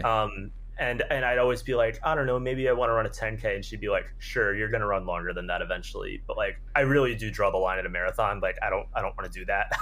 That seems like not fun. No, I've thought about that a lot too. I'm like, I just don't have the mental capacity to want to do that, to do a marathon. Maybe when I hit my midlife crisis, I'll be like, I gotta get in real big shape and do it. I don't know, because I can't afford a sports car. So we'll save that for our midlife crises. Yeah, The difference between a 10K and a half marathon is like ultimately not that much. No, the difference between a half and a whole is quite a lot. Literally twice as much. Literally, it's 13 extra miles, and I'm like, absolutely not. Fuck that, dude. You run a 10K, which is what, 6.2. 13.1 doesn't seem that daunting. And I don't know if they got them in your area, and I don't know if by the time winter hits they'll be around, but in our area they have these things called the hot chocolate runs, where it's like a 5K and then like a 15K, which is 9.3. Ooh. And my wife and I did that for a couple years, and it's real fun because it's winter, so it's like perfect weather. Right. So, and then, along the way, they're like, you grab like Gatorade, or they're handing you like a Tootsie Roll or something. Yeah. But at the end, they give you like this cool little like giant like plastic mug thing with like hot chocolate for dipping in the middle, and like pretzels and stuff all around it, and like a hot chocolate. They're all around the country. I need, man. But if you're serious about eventually doing the half, like I would suggest trying to find like a 15K, because that'll, like, once you do a 15K, you're like, oh man, the half's what, 4 more miles, like less than 4 more miles. Like you could do that. Like, no, totally. You could power through that. So that'll be a 2021 goal for sure. I'm so sorry to anybody who's listening to this and was like, I thought you were here to talk about comics and metal, and I'm like, nope, fitness, baby. Nope, we're talking about our knees. Old man knees and shoes that feel nice. Old man knees, sneakers, and hot chocolate runs. I'm sure I've had enough deviations and plenty of episodes that this should be a surprise to nobody. But you know what? There is one thing I don't want to like not bring up, and that is that sweet ass Gretsch guitar that you posted. Dude, I love it. Okay. So Trace posted this. I think you've posted like a video of you playing it and singing, which I think so. I was very surprised. You had a really nice voice when you're singing too. Thanks, so that was a pleasant surprise. But it's also like, you have a Gretsch Electromatic, and it's like, it's not my style of guitar, but it's kind of like the thing where it's like, I still think it looks awesome and I appreciate it. Like, so you mentioned you started playing guitar around 12? Yeah, something like that. It's I had a really fortunate falling into playing music, because my dad had his midlife crisis and bought like 3 guitars. He bought 2 acoustics, one Martin and a Taylor 12 string, wow. and then this American-made Fender Strat. Oh boy! With and here's the twist, with Seymour Duncan humbuckers. Oh. And he kept the acoustics and still plays them a lot. It wasn't a totally like wasted midlife crisis. But I started taking guitar lessons on like a shitty little acoustic with like nylon strings that summer, and by the time Christmas came around, he got me an amp and was like, "You can just have the Stratocaster," which I still have. That is still like the main guitar I play and have played for like almost 20 years now, I guess. It was very, very, very fortunate, and I never really took that for granted. But through like middle and high school, I played pretty much every instrument. I don't know piano. I kind of wish I did, but like I play guitar. I play bass pretty competently. And I mean, like, I love drumming. I think one of like the great like pains of my life over the last decade is that I just haven't been able to do it because I haven't lived in places where I could keep a drum kit. But yeah, the Gretsch, the pandemic hit, and like I said, that Fender is like kind of a meat and potatoes guitar, and like it's perfect. I would never be like, wow, I really need a new one after that. But I work was going well, and I got that stimulus check, and I was like, let me do like one thing that will help me stay like kind of sane through quarantine. And I hadn't upgraded my rig in like a decade. And my amp was also like, my amp was kind of fucked up anyway. And I was like, I'm going to get this Gretsch, because at the time I was playing a lot of, and still am, I play a lot of like classic rock, a lot of Oasis. I play through Oasis records all the time. And sort of, I have found, it's a Gretsch Electromatic Double Jet in Casino Gold. Yes, I pulled up the receipt to make sure I didn't get the name wrong for anybody interested. And I play it through an orange Tiny Terror. Okay. Which, like a little perfect like tube amp. It's great for living in an apartment in New York. I have found the Gretsch to be really good for getting into pedals. I was never much of a pedal guy, but I sort of started the habit during quarantine, and I found it really good for that. It does sound incredible. It is not the most versatile guitar, and we can talk in a bit about like what I want the next one to be, because I want something that's better for playing metal and playing hardcore and stuff. But yeah, dude, it's a beautiful guitar, and I've really enjoyed playing it. No, that's like sneakers or guitars, there's ones that are like, oh, this is a good all-around instrument. Like I have a Fender 5-string jazz bass my wife got me many years ago, and you can use that to play anything. Yeah. It's a good bass. Yeah, I started off as a bass player, but I play mostly guitar now. So, though in my brain I still kind of consider myself a bass player. But then I got, over the summer, Mike Norton he started learning picking up his guitars again. He bought a whole bunch, and he's like, I bought this like Jackson Dinky and these Seymour Duncan Invaders, and it's not me.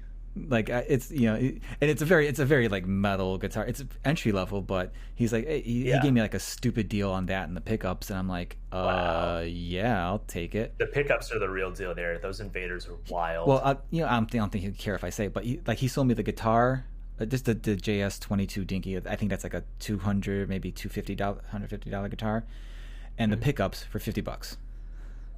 Damn. Good deal, yeah. Good deal. I mean, they weren't installed. I had to go and install them, but like that was super easy. So yeah, I just went home. I'm like, my wife, I'm like, listen, I know I have like a lot of guitars, but like, look at this deal. And she's like, just trust me. She's like, no, that's a great deal. Like, and that's like fair. That's that's very much like, I'm not going to be playing blues on it. It's like Duncan, if you put in a Seymour Duncan Invader pickup, like you're doing one thing with that. Sure, like the guy from Blink 182 had that, Tom DeLonge had that in his, but it's really designed just to like, just lots of gain, just let chug it out. Rip. And then but I also have I some of my other guitars are more specific. I had a Fender Squier Bass 6, which is kind of tuned an octave lower than a guitar. It's 30-inch scale, but I just restrung it differently. I slapped in a Seymour Duncan full shred pickup in there, and now it's like a kick-ass baritone. But it's super low tuning up. But yeah, it's like some guitars. Guitars don't have to be always all-around instruments. It's great to have like that thing, like it does this and it does it like just awesomely well. No, totally. It's funny you mentioned that. I was talking about this with my dad this past week. Shout outs to my dad, the best. And I was telling him about the next guitar I want to buy, and he was like, well, would you ever consider getting, a Gibson Les Paul? He loves those. And I think that's the one I really wanted the most when I was a kid. And I was like, I totally would. It's still very out of my price range. Yes. And I think for me, if I'm gonna get and the reason I bring up the Les Paul was like it is sort of that perfect all around guitar you can do like so many things with. But like if I'm going to get a Les Paul, I don't want to compromise. I don't want to have to scale down what I want. And ultimately, this is probably like there's an extent to which this is corny, and people can argue if this is really like a good Les Paul. But like so much of it is wish fulfillment for being a kid for me. So if I get a Les Paul, I want to get one of the fucking Slash signature Les Pauls. Oh, and that's money. For sure. Those rule, but those are also like $3,000 guitars at entry level. $3,000 guitars. So I was like, I'm not going to compromise. I'm not going to get I'm not going to get a cheaper one that's not a Slash signature. I'll get that when I can afford it. yeah, he was very like, I don't know why you wouldn't just get that one. And I'm like, because I'm not going to get a cheaper Les Paul. I want to get the one I want. So an Epiphone Slash model is not for Trace. No, Okay. no, that's not happening. Okay. I think it's that, like, I made, I conceded on so many guitars as a kid because, like, if it was a gift from my parents, they could only afford so much. Yeah. And if it was one that I was buying, I could only afford so much. And, I'm grateful for all of those guitars. They fucking ruled. But, like, I'm 10 years older now, and I'm really fortunate. I don't want to get gaudy and talk about like money in comics or anything, but like I'm really fortunate. I've had some projects get picked up this year that are like paying me very well and very fairly. And though, like, one thing I'll end the suspense, the guitar that I'm going to get at some point this year is the 70s reissue Gibson Explorer that they put out last year, which sounds, it has a very specific sound. It is not a versatile guitar, but it is the sound I really want to play with. No, that's the like, it's kind of like the Koa body, I think, or like the yeah. It comes in like Alpine white. Yeah, it's like beautiful. Like I love the Explorer shape. I never thought I would be like a Tele guy, but I'm very much I don't have a lot of wish fulfillment with guitars in terms of like this high end guitar or whatever. I'm more like, I kind of want one of everything, so I have options. Like if I want to get I want to get Stratty, I'll get Stratty, and if it's a Squier, classic vibe series Strat, I'm sure it's going to sound just fine. I have my John 5 signature Telecaster, which I only really got because it was it had a lot of great reviews, and it had the double humbuckers, and I have my Gojira Joe Duplantier custom pickup in that, and the and the neck and the neck pickup of the Invaders in that as well. And I to get a little more guitar nerdy, when I first put those in, I'm like, I don't know how this is gonna sound, but like in the middle position, those two pickups together, they are just like, I think you commented on one of my Riftobers about a tone. I'm like, probably, yeah. I was using the middle pickup of that, and I'm like, the two of them together. I'm like, they just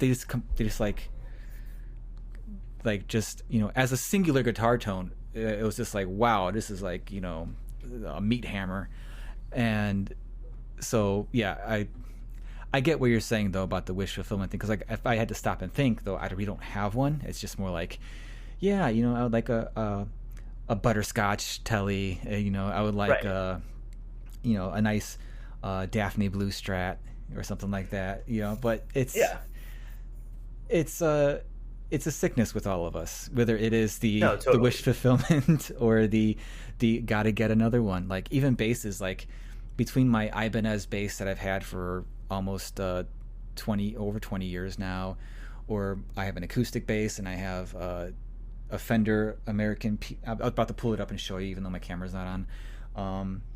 Like I have more than enough bass options covered, but then I see like a all blacked out Rickenbacker or something like that. I'm like, ooh. I follow this, I forget what the name of on Instagram, there's like a bass page where it's just everything's all blacked out, and I'm like, man. So now I'm like, my next big plan is to like take my old Squier PJ bass from when I first started playing, and like take that and rehab it and just make it all matte black, and just, that's gonna look sick. And even I'm even like, should I get the black strings? Like just pay that for the stupid, just make it like really, put some, just lean into it, yeah. Yeah, put some, get some geezer pickups to put in there, and just make it just, as it's so funny because for some reason, I love playing bass, but like I've never quite had the bug to like get a bunch. I've had the same bass for 12 years. I got an Epiphone viola bass. I wanted one of those for so bad, for a specific band I was in, because it just like matched perfectly. But so if opportunity came up and I just had the money to burn on that and getting one, even if it was just like the old shitty like Fender sub Squier Rogue one that was out, whatever, God knows how long ago, I'd get one just because they're just cool.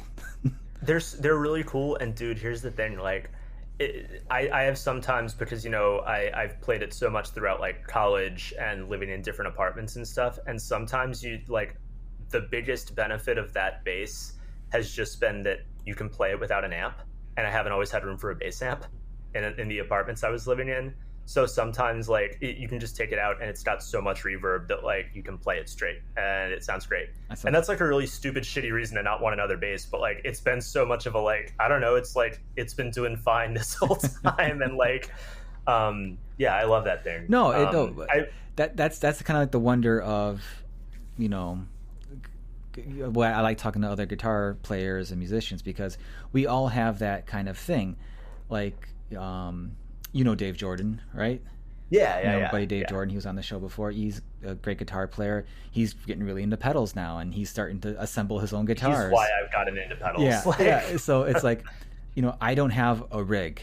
You know, like the only like actual amp I have are like 2 bass amps, and then I have like a Line 6 Spider that I think I let my father-in-law have or something like that. Yeah. Everything else, like everything I do, I just sit down, I plug into my interface, and I have my monitors. So if I wanted to get loud, I could actually just turn those up. But so I don't have a need for pedals because I have everything on my computer that I can just tweak and metal.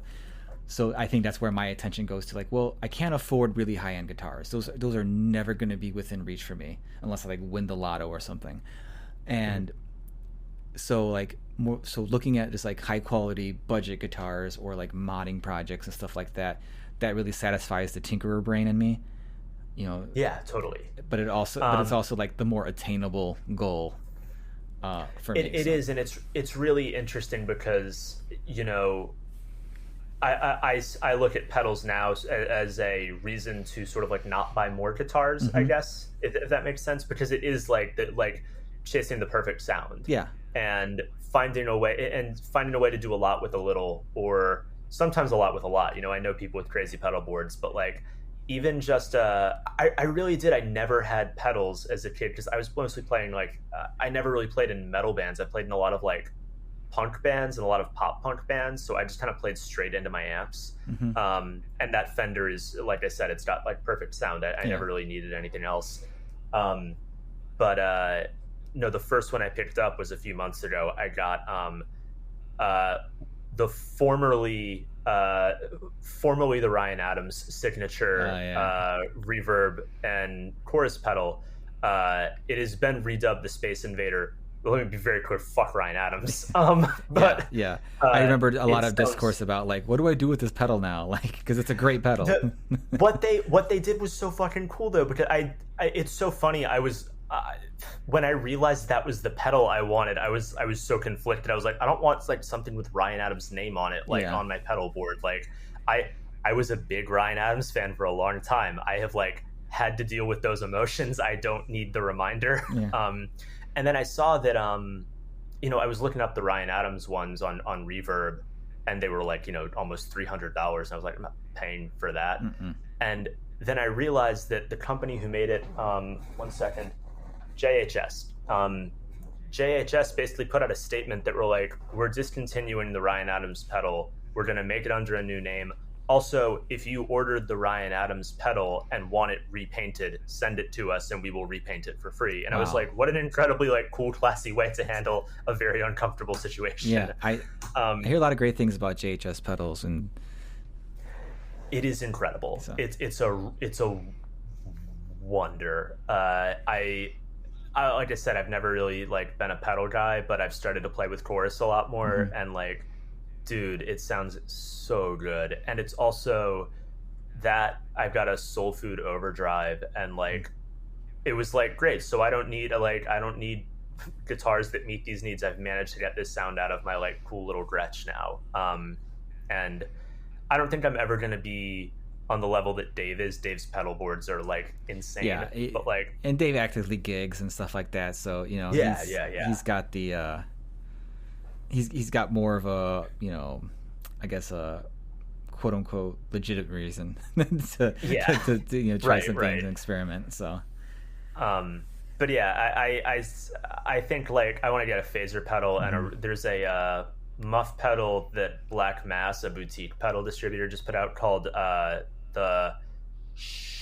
it's got such a good name, and I can't remember, but they just put it out and it sounds great. The First Herald. Okay. That's it. That's a great name. And yeah, it's an incredible name, and it sounds like nasty. So I get those too. I think I'll probably be set, and I can like get everything I want out of guitars through them. But it really has been an interesting way to like break that habit through a slightly smaller, worse habit, but like nevertheless. Yeah, I see guitar pedals as kind of like the same reason I don't get into those, same reason I don't get into like vinyl, because I can't start, because it's just gonna be a thing, and then I'll be the guy who's like, because I've considered like, oh, you know, in the very brief moments where I'm like, should I sell this guitar or this guitar, and then I could like get this nice little amp, and then I could like get this pedal, and then I can just start like, you know, making moves to like sell this pedal to get this pedal and get this pedal, then I just think like, no, I can't. This is a rabbit hole I'm gonna go down,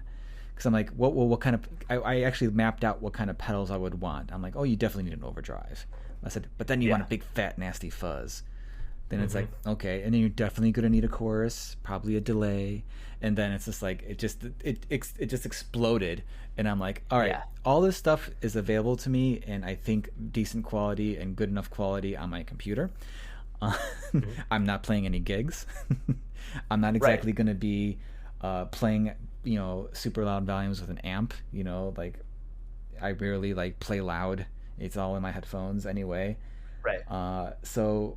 Yeah, I just have to like talk myself down from like getting like, I've sold all my, like I used to have the dime Crybaby wah from hell, which I sold, and I kind of regret selling, but I need because I never really used it, but now I find like, oh man, wait, I needed that wah pedal, like because I have like a little shitty Zoom multi-effect thing that I bought that just had like a lot of cool like not guitar sounding presets and effects for just making weird sounds and shit. But first of all, it's funny you mentioned that, because I used to have the Dunlop /wah, and I didn't use it that much, and eventually I sold it, and now I sure wish I had it. But if I'm being honest, I needed however much money Sam Ash paid me for that in like 2015 more than I need it right now. So like it is what it is. But the thing that you mentioned about vinyl is so interesting to me, and maybe this is a good segue to, you know, briefly with whatever time we have left talk about some comics. But like, it's so interesting to talk to people in the comic scene, and like I think almost with rare exception, like by nature, people who are into comics have a like collector hoarder mentality, and it's like you can only pour that energy into so many things. And you, like you said, I am similarly like, I don't touch vinyl because I know that is going to be a problem if I start touching vinyl. And there are so many things around this apartment that are like the result of me having to like, I'll get a little too deep and I'll have to pull back. I've got a lot of like Criterion Blu-rays. I've got a lot of fucking toys. Like I got too many sneakers.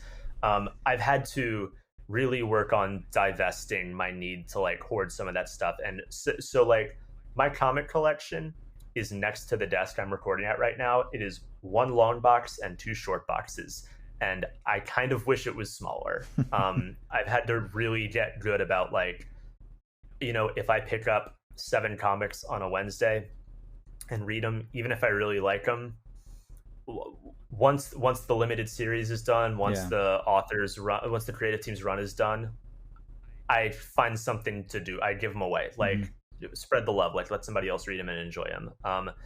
And I've tried to, in the corners of my life that I allow myself to be a bit more like collector-y about, and we've talked about this with regard to guitars, but I try to allow myself to invest in like quality over quantity, which you know, action figures were a big problem for me for a while, and I've started to buy like 2 6th scale like photorealistic Hot Toys figures a year rather than like a dozen Marvel Legends and Star Wars figures that I ultimately like don't need and take up too much space. But it really is, it's a constant reevaluation of like, can I afford to get into this? How much time is it going to take up? How much space is it going to take up? And most importantly, how much money is it going to take up? But yeah, it's always, like I said, to get back to the main point, it's always interesting to see what people in our community allow themselves to pour that energy into, whether it is like, you know, with Dave, like pedals or or whatever. Yeah. Well, I do want to talk to you about your comics work. I don't want to keep you up too late, but we do have some questions from Twitter, and I want to make sure we get those answered nice and fresh. The first question is from mutual bud and hopefully future guest Gavin.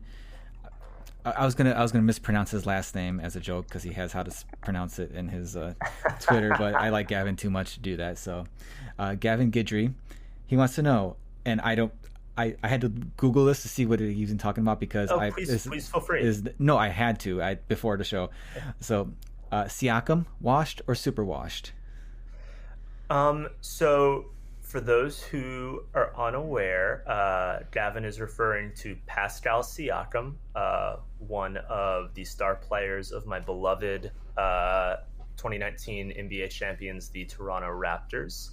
And he's implying that after a rough stretch in the NBA quarantine bubble, which came at the end of a breakout season where he was for the first time a starting member of the All-Star team, and was averaging over 20 points a game. He's implying that Pascal Siakam is washed. Pascal Siakam, and this is just straight from the stats, this season is averaging 20 points, 7.5 rebounds, and 4.7 assists per game. And just a couple weeks ago, dropped 33 points in 38 minutes on the Brooklyn Nets. So the answer is neither. That is the answer. All right. Next fucking question. Keeping with the theme, I know this has to be reference to sports because I know Robbie, and yes. I know you guys get into some debates.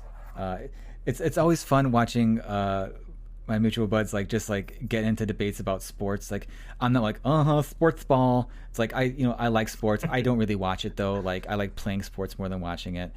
But I see how people get into it and all that. Same thing with wrestling. It's like, cool. I'm cool with it. It's just not my thing. But it's always fun to see you guys just, an endless stream of you guys just talking smack to each other. Just scream at each other. Yeah. Then I'm like, I always have to stop and think sometimes, like, are these guys legit beefing right now, or are they just talking ass? It gets testy sometimes. I'm not gonna lie. But this comes from our mutual bud Robbie Z, who's a sweetheart, from my experience. He's a good lad. I love Robbie. His question is to simply finish the sentence, go blank. The answer is I'm on Jeopardy. Alex, what is go Grizz? And that's the answer. It's go Grizz. All right. Which I'm not going to explain because it's not worth it. Well, yeah. I better see that one extra download of the show from you, Robbie, just to get the answer to that. All right. How better? Yeah. And next is from I don't know if you know John Westhoff. I don't believe I do. No. But anti-drummer. He's a great guy. I've known him for probably the longest person I've known on Twitter and internet in old forum days. But he always is good for a good question, and that is an actual serious question. What comic makes you want to write? And what comic makes you want to quit forever because it can't be topped? That's a really tough question to answer, mostly because I'm not going to lie, I read that ahead of time and I misread the first question as what makes you want to write, and I was like, I don't know, I got bills to pay. Okay, the comic that makes me, it's the same comic for both. And I've read a lot of comics. I have a running list of probably half a dozen in my head that I think are the best comics I've ever read.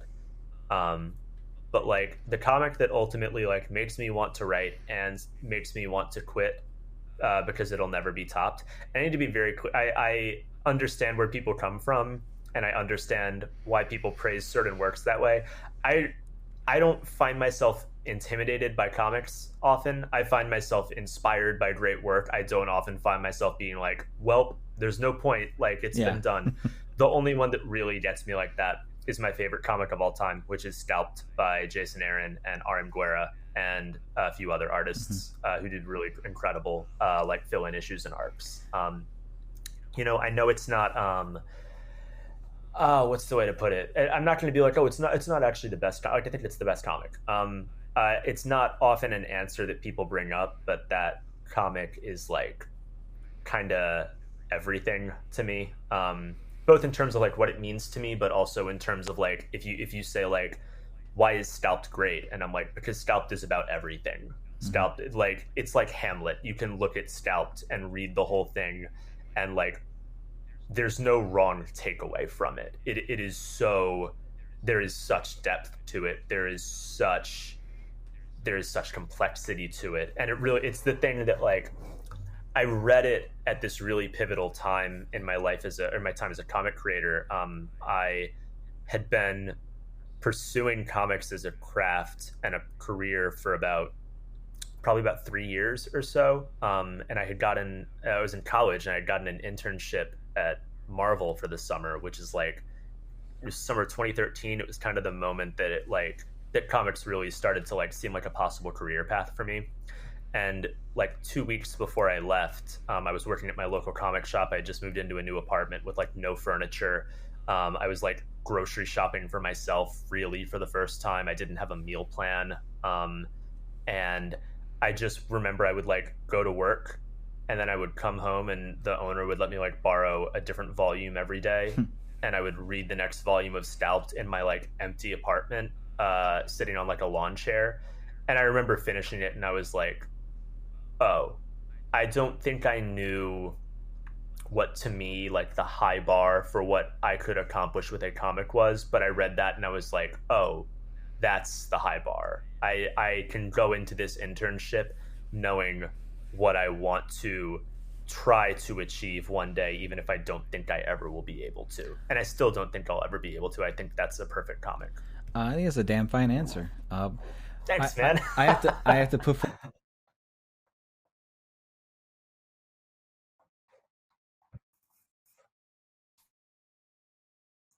Dude, we've all got comics we bought at like sales years ago and never read. That's like, it's natural, man.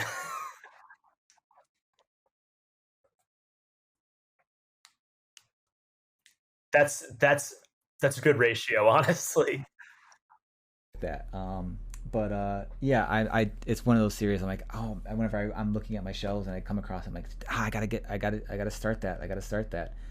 But you know, Dude, I've had volume 1 of Sandman for 10 years. 10 years as of 2021, and I only just cracked it open. It is on my desk right now, and I cracked it open for the first time a couple weeks ago. I just bought it, and I was like, I'll get around to it eventually, and that was the summer of 2011. Oh boy. So yeah, Hey, no shame, man. No shame. I don't think I've had anything in the wait list that long. I don't think. Okay. So, and there is one more question, and it's actually a very funny story. Is it? Is it a funny story? Well, the reasoning behind the question is, and that is from a Mr. David Wolkin, and I can't see the question now, but it was basically asking you, what are you doing on Twitter right now? Because at some point earlier this week, Twitter, or last week, Twitter released a god-awful, stupid announcement that people can subscribe to tweets for super tweets and be paid to be on Twitter. Mm-hmm. And you made the great pronouncement like, hey, pay me $5 and I'll get off Twitter for a day.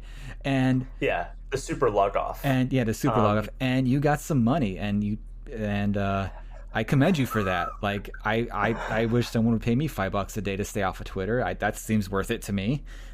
Yeah, I very quickly found $40 in my Venmo from David and a friend named Claire, paying me to stay off Twitter. So I have mostly done that. The thing I explained to you earlier tonight was that like it is sort of unfortunately like muscle memory for me to like just open Google Chrome and type in like TW and hit return because Twitter comes up. So like I've accidentally seen it a couple times. I've favorited a couple tweets on Monday and got caught, so I need to maybe I need to send back. Here's the thing, I already spent the money. I ordered a bunch of movies and it was worth it. But and I logged on today to when you posted the fielding for questions. It was out of kindness to help spread the word to get some questions for the show. So I appreciate it. I'm glad it got two of my friends to troll me with basketball questions. But that's why I was online, David, and I apologize. But I will say it is legitimately, like, shocker, it's fun to not be on Twitter. That site's hell. I don't know why I spend as much time on it as I do. And it has given me a nice bit of perspective where it's like, oh, so many of these problems, like, truly don't exist as soon as you, like, log off. So I highly recommend everybody take a break from Twitter, and if you can find a way to get paid for it, do that. Yeah, so many of my Sundays, like I told my wife, like I used to do a thing called Anti-Social Sunday, where I just did no social media on Sunday, and that's a great idea. And I think I stole that idea from, like, I think Joe Hill talked about it a few years ago or something like that. And then, but yeah, it's just the muscle memory. Like, I pull out my phone and it's like, oh, Twitter, and I'm like, oh, I didn't mean to check, and it's like, well, I'm already here. Or then I'll see someone's art and I'm like, well, I feel bad if I saw my friend's art and I didn't like it. So, it's a vicious cycle. It's like, oh God, it'll do that. And then you go to Instagram and you just end up liking the same picture 3 times, which is fine by me. I don't care. But, like, it's just, it's the vicious cycle. Yeah. So we're all broken. So let's finally get to talking about the, third word in this podcast, and that's comics. Let's talk comics. I first read your work, I believe, I don't know how long after we had first met, but you put up your series, your shorts, Dodger, up on your Gumroad first. I remember buying those, and I had to, like, I re-downloaded them today because I'm like, I remember reading them because it was a really cool, like, Western mech idea, and I'm like, I download, like, digital comics I'm the worst at, like, with, like, same like Kickstarters and stuff like that. Like, I just, like, the other day I had to go through and, like, there's like 4 or 5 Kickstarters that I didn't download the comics for. Let me go get those before I can't download them anymore. So and then, like, saving them in the right spot on my computer. I didn't have time to wait for my because I just wanted to, like, bone up real quick on it. So I want to remember who the artist was, Jamie Jones, and I remember reading those. I'm like, this is such a crazy cool idea, and I was actually like wow, that's, and then just the short format, which is I've been doing a lot more anthology type shorts the past year. And it was kind of something, like, at the time I was reading that, I first read it, I was like, I'm not doing that. Like, I'm not doing shorts. I'm just doing my own thing. But now, I think that kind of, just seeing how fun those were, really just kind of, like, primed my brain to be more open to, like, okay, maybe I'll do some shorts, But since then, you've, we can't talk about too much other than the fact it's been announced, but you've got a book coming out from Vault Comics, which is awesome. You've got a, like, I guess tying in music again, you're writing a book for the band All Time Low, their Young Renegades book, and I did a quick dive on them the other day. I'm like, what do these guys sound like? And it's like, oh, okay, not my usual thing, but I'm like, no, but I could put this on and listen to this, like it's very catchy rock kind of stuff. And then I think there's, like, a Tegan and Sarah song on that album. There is, them. And I'm like, this is a Tegan and Sarah song, so I'm down with that. But yeah, so is there, I know you got a ton of other stuff cooking and all that, so one question I've always wanted to ask is, like, you obviously have muscles you work out when you write about sneakers or, going on the Ad Astra thing and all that. Does writing those types of articles kind of scratch a similar itch to making comics, or is it more of, like, making comics is like, well, this make that, writing comics and all that makes writing those and, like, creating narratives for those things, which is something I do enjoy about your articles about, sneakers and stuff. Like, you create a narrative for it. It's not just listing specs and, like, oh, this will make you great. Like, you're not just writing copy, So no, totally. Is that something that I'm assuming I know the answer, but, like, is it, like, more comics helps that, or is that kind of, like, that helps streamline you for comics? I guess, does that? So, it makes sense, and there's not really. It's a really good question, actually, and I'm not gonna lie, it's not one I've put a ton of thought into. So, going off the dome, I mean, the answer is yes and no. A lot of I mean, to be clear, I am a full-time writer, and I have been for a few years, and I am able to write full-time because of a lot of that work, because of doing product roundups and reviews or writing about sneakers. And there is a part of me that really does enjoy doing that. I love I'm really lucky. A lot of the editors I work with who like assign me those stories allow me to take like really weird, in my opinion, like interesting angles that not a lot of people who do that sort of thing do. If there is a way that it has helped with writing comics, because I'm not going to be like, this roundup of like the best moisturizers for men, helped in writing comics or something. Mm-hmm. But if there's a way that it has helped, comics are definitely like, I don't want to sound like corny or like I'm, blowing smoke, but like comics are like my first love, is like a storytelling medium that I thought I was pretty good at. And weirdly enough, if I have a big writing influence outside of comics, not even outside, he worked in comics some, but like my biggest influence is Anthony Bourdain, because I think Anthony Bourdain really, when you get down to it, he was a person who was able to make a career out of being professionally curious. He could say, that's interesting, I'd like to learn more about that. And then he could talk about it and talk about the experience of learning more about it and how he came to see what it meant to people. And, when I write about sneakers or when I write about boxing or, movies less so. I've been a diehard movie fan since I was like 12, but it's taught me to always like be curious about those things. Mm-hmm. And whether it's subject matter, that we mentioned before we started recording, I recently got another work for hire graphic novel that'll be announced shortly, that deals with some real life subject matter that I was very loosely familiar with, but did not really know the intricacy of. And I had to do some research to work on the outline. And this is so weird. I'm sure in a few weeks it'll be announced, and it'll be on my Twitter page, and anybody listening will probably connect the dots. But it helped me approach the assignment. It maybe isn't right to say with more of an open mind, but with more of a like accepting that I had a lot to learn about this, and that I could not go into crafting this story in the way it would be told with any preconceived notion. And that curiosity, I think, brought a lot out in what I ultimately turned in as like the outline and pitch for the book. Yeah. It's also, just on a process level, I had never, when I started writing these stories for like GQ and stuff, I'd never worked with an editor, a real editor, no disrespect to anybody who ever looked over scripts for me or anything in comics. And it just like got me way more comfortable with taking notes, which is important, like, because you don't know everything as a writer, and like you should get used to it. Also, before I forget, thank you for the really kind words about Dodger. That book still means a lot to me. It is literally like, if you read Dodger beginning to end, you're watching me and Jamie like learn how to make comics. The first Dodger short was like the first comic he did, the second comic I ever did.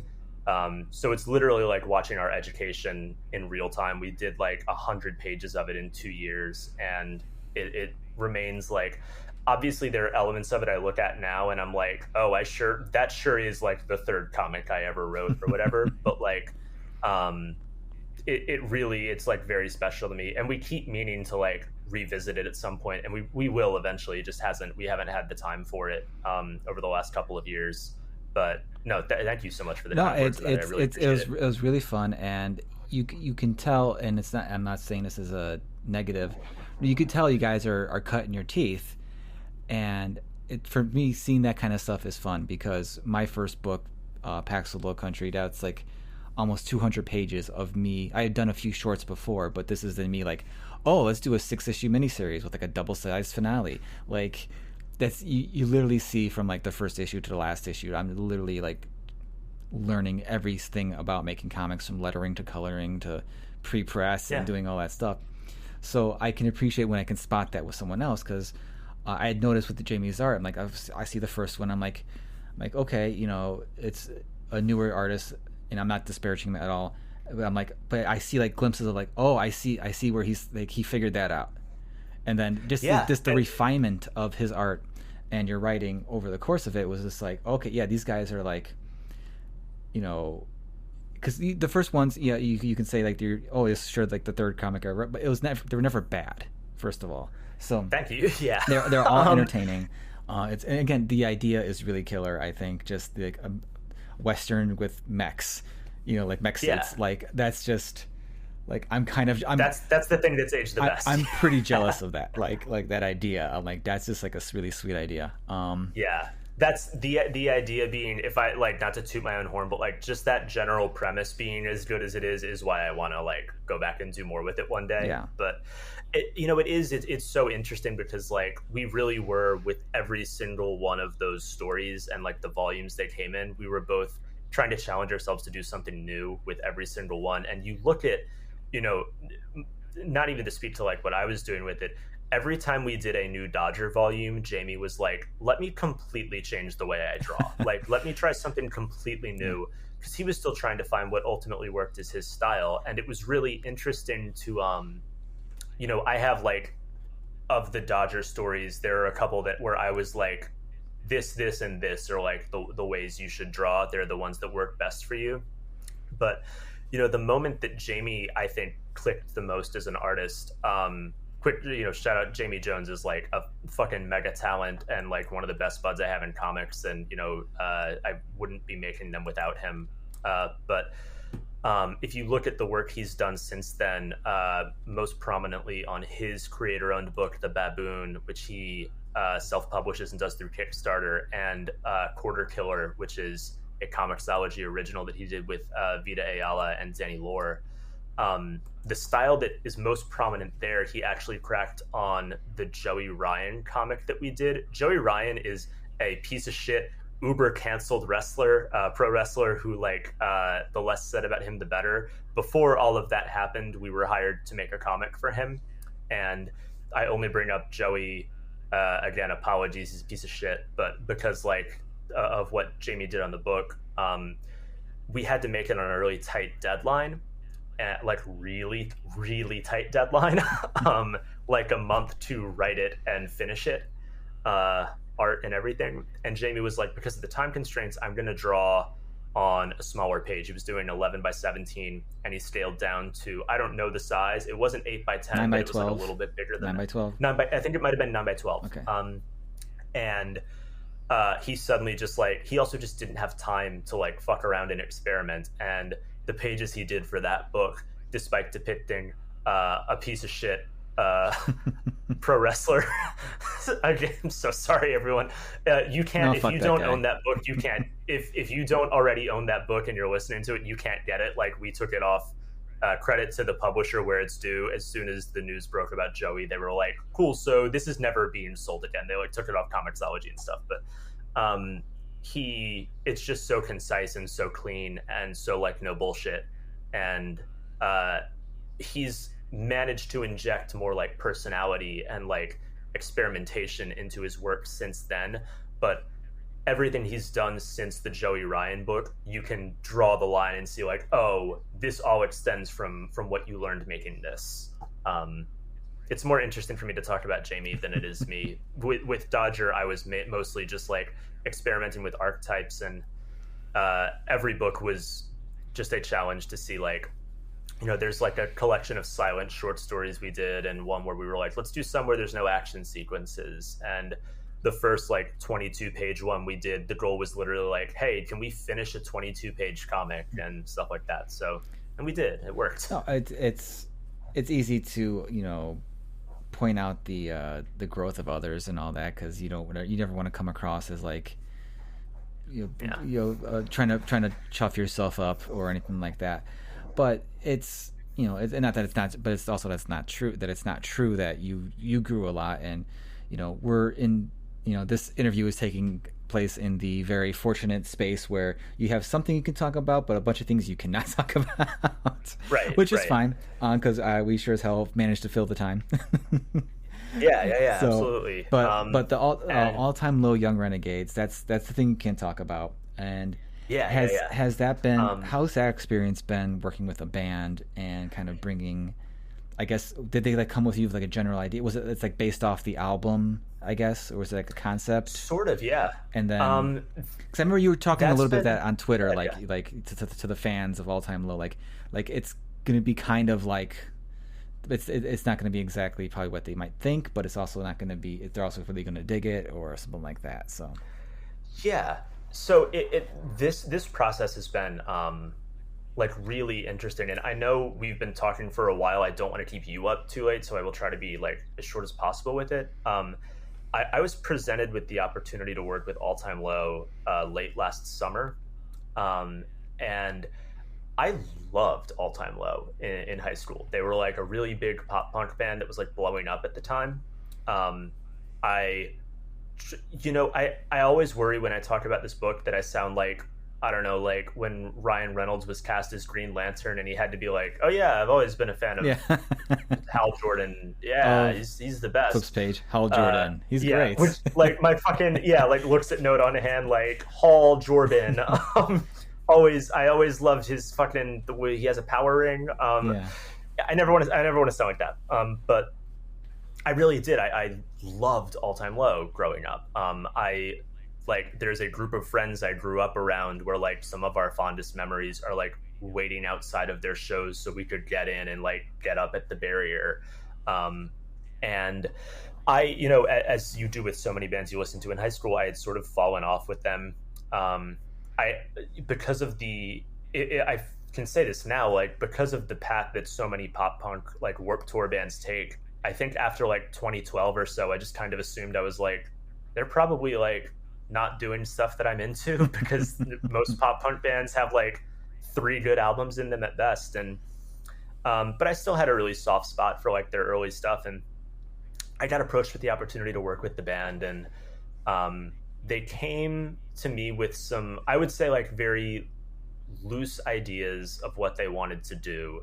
Um, they definitely knew they wanted it to take place in sort of the contained fictional universe that they set up in their album Last Young Renegade, which came out in 2017, I believe.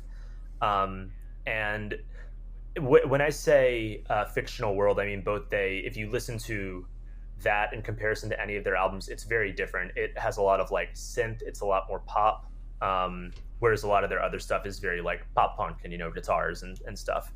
But they also set up literally like this weird narrative through all the music videos they produced that involves like a parallel universe and a guy in a panda suit and all of this other like really kind of like fun, interesting, weird shit. And they were like, we just want to do something with this. And the big thing that they also said that got my attention was they were like, we'd love for this to be kind of like like a classic like 90s early 2000s high school college movie. And my ears perked up a lot then, because that's low key for all of my like comic nerd bullshit and having opinions about Star Wars. That's my favorite genre. Like my favorite genre of film is either The Breakfast Club or Before Sunrise. It's like 2 people who are kind of hot for each other, just like hanging out for the night. That is crack to me. So I was suddenly like, and I was also, this all sort of ties into like the nostalgia of me being a big All Time Low fan when I was a kid, but I had just found out that my 10-year high school reunion was postponed a year because of the pandemic. I will now be going to my 11-year high school reunion later this year. And so I just pitched them this story about 2 All Time Low fans who meet at their high school reunion and hear about a secret show that All Time Low is playing after a mysterious absence that may tie to some of the stuff that's going on in those videos. And when you work with a band through Z2, you are very much, I don't know, maybe this is too harsh a term, but you are kind of at their mercy. Yeah. Like you understand that like you have to make something that this band is happy with or this artist is happy with, the same as if you're writing Batman or something. Yeah, like it's not yours. Yeah. But I was kind of blown away because their lead singer Alex has been like the main guy that I've worked with on this, and he was immediately like really into it, and he hasn't like this isn't to say he's been hands off or anything. Like, he's been very involved in the process, but like, he's been nothing but like incredibly supportive. And just personally, aside from getting to tell a story like this, which like I've always wanted to do in comics and kind of never thought I'd get the chance to, the most fulfilling thing has been like exploring their discography for the first time in a while and finding that, like, again, like, yes, there's bias because I am working with them, but like, they're like the one pop punk band that managed to age really well. I think the title track of Last Young Renegade is like the best song they've ever done. And their most recent album, which is, you know, way more pop punk, kind of rips. A lot of fun songs on it. I've been really enjoying it. And it also, I won't ramble too much about this, but one of the friends that I grew up going to those shows with, Kat, passed away very suddenly in 2015. And, you know, it's been almost 6 years at this point. I have, like, you know, I've done the therapy and stuff. Like, I'm doing okay, but it has been really nice to revisit a lot of those memories with her and really get into like why this band was so special to us. And I'm really grateful that it, you know, brought us together the way it did when we were kids. So that's awesome. Yeah, it's been great. The answer is it's been great. Like, it's been a really fun experience. You know, it kind of speaks true to, you know, what I mentioned that I like about your writing. Like, I'm not going to calling this a vanity project for the band is, you know, kind of like almost insulting it. But, you know, these types of projects where they are essentially can be viewed as that. It's, you know, I think one was a smart thing for them to tap you, because clearly you're bringing a huge emotional component to this as well. And, you know, we kind of talked about, like, you know, music and stuff that has like themes, and it kind of hits you, and you kind of like get what this is about. And, you know, I kind of feel like that's what's going to be happening with this comic is, you know, you have those memories with your friend, you have these memories of this growing up, you have these memories of these fondness of these styles of movies, which, you know, I remember that, you know, style of movie fondly as well. And it's like, you know, you're bringing all of this and it's just going to like make what can be perceived as just like, you know, a fun little cash grab project. Not that comics are cash grabs. Who does comics for cash grabs? Unless you're Keanu. Even then, like, there's Keanu. But shout out, you know, to all the stores. I hope you sell millions of copies of this of that book and make your money, guys. Listen. Zero disrespect to Keanu Reeves, specifically Keanu Reeves. Like I would love it if it's like, man, all these comic shops like killed it this year because they sold all these Keanu Reeves books. Like, because of Keanu, comic shops got, you know, a little bit less worry out there. Anyway, besides the point. But no, you're bringing that to this, and it's the kind of thoughtfulness and care you bring to even just an article about shoes or moisturizer. You know, it can be written off as this thing that is lesser or not, you know, just, you know, something to be pumped out as content, but it's not. You're putting so much more into it. And I think those who actually take the time and read it, either your articles or your books or this book coming out, because I have no interest in this book, I'll be honest. Like, I will support it like in any way I can, because I like supporting my friends, which is also a reason why a lot of my books go unread by other bigger names, because I'm busy reading Kickstarters and stuff from my friends, because you know what? My friends make some pretty kick-ass comics, so I'm like, all right, you know. Yeah, man. But you hooked me on this, and, you know, like I said, I had no idea who All Time Low were at all. Like, that was not my scene. That was not my, you know, like, I kind of recognized the name a little bit, but now, you know, they potentially going to have a new fan and a new guy enjoying this book. And, you know, that's solely down to your enthusiasm and the thoughtfulness and care that I know you're going to bring to the book, that if you've so explained to me and to everybody else, because you know, that's, I think, what makes you a great writer is that's incredibly kind. Wow. That really does mean a lot, and it's interesting what you say regarding, like, you know, it not being a cash grab and stuff, because, you know, it really, again, like, I'm biased because I'm writing it, but like it isn't. This is not like if you need an example to draw from where it's like we don't have to worry about offending anybody, this is not like when the fucking Weeknd did a like vanity project at Marvel a few years ago. No disrespect to anybody at Marvel who worked on that, but like that was what it was. It's funny. My first editor on the book was Ryan Cady, who's also a mad talented writer.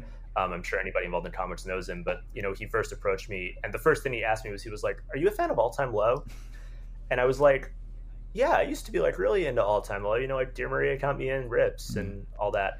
And we started talking about the book, and then it was almost like I had forgotten. And like 3 days later, I texted Ryan. I was like, "I used to really love this band," and I had almost forgotten that. And it's been really cool to like I said, it's been cool to tap back into that. And because of that, I really do hope it doesn't feel like a cash grab to anybody. Like it really is like I said, when you do a book like this, you're very much at the mercy of sort of powers beyond you. But it has, despite that, and perhaps even because of those powers, it's become like a really, really, really personal project in a way that I was very hesitant to let it, especially early on, because I was like, if this is out of my control and I don't have final say on a lot of things, I don't want to get too invested.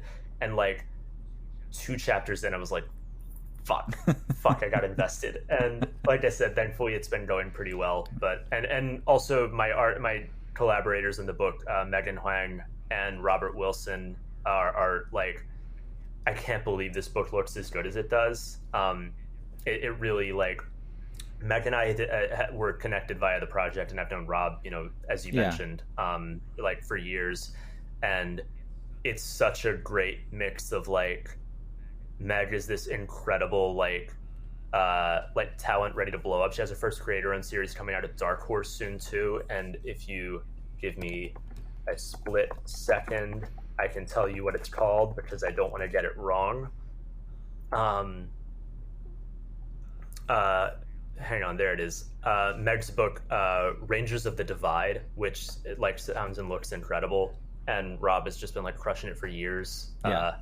And yeah, I can't believe this book looks as good as it does. It really, every 10 pages come in, I'm kind of blown away. Yeah, and it's kind of awesome. Like, I met you at a Robert Wilson hosted thing, and now you're doing stuff with him, and that's totally awesome. And I think it's very smart of the band to have chosen you.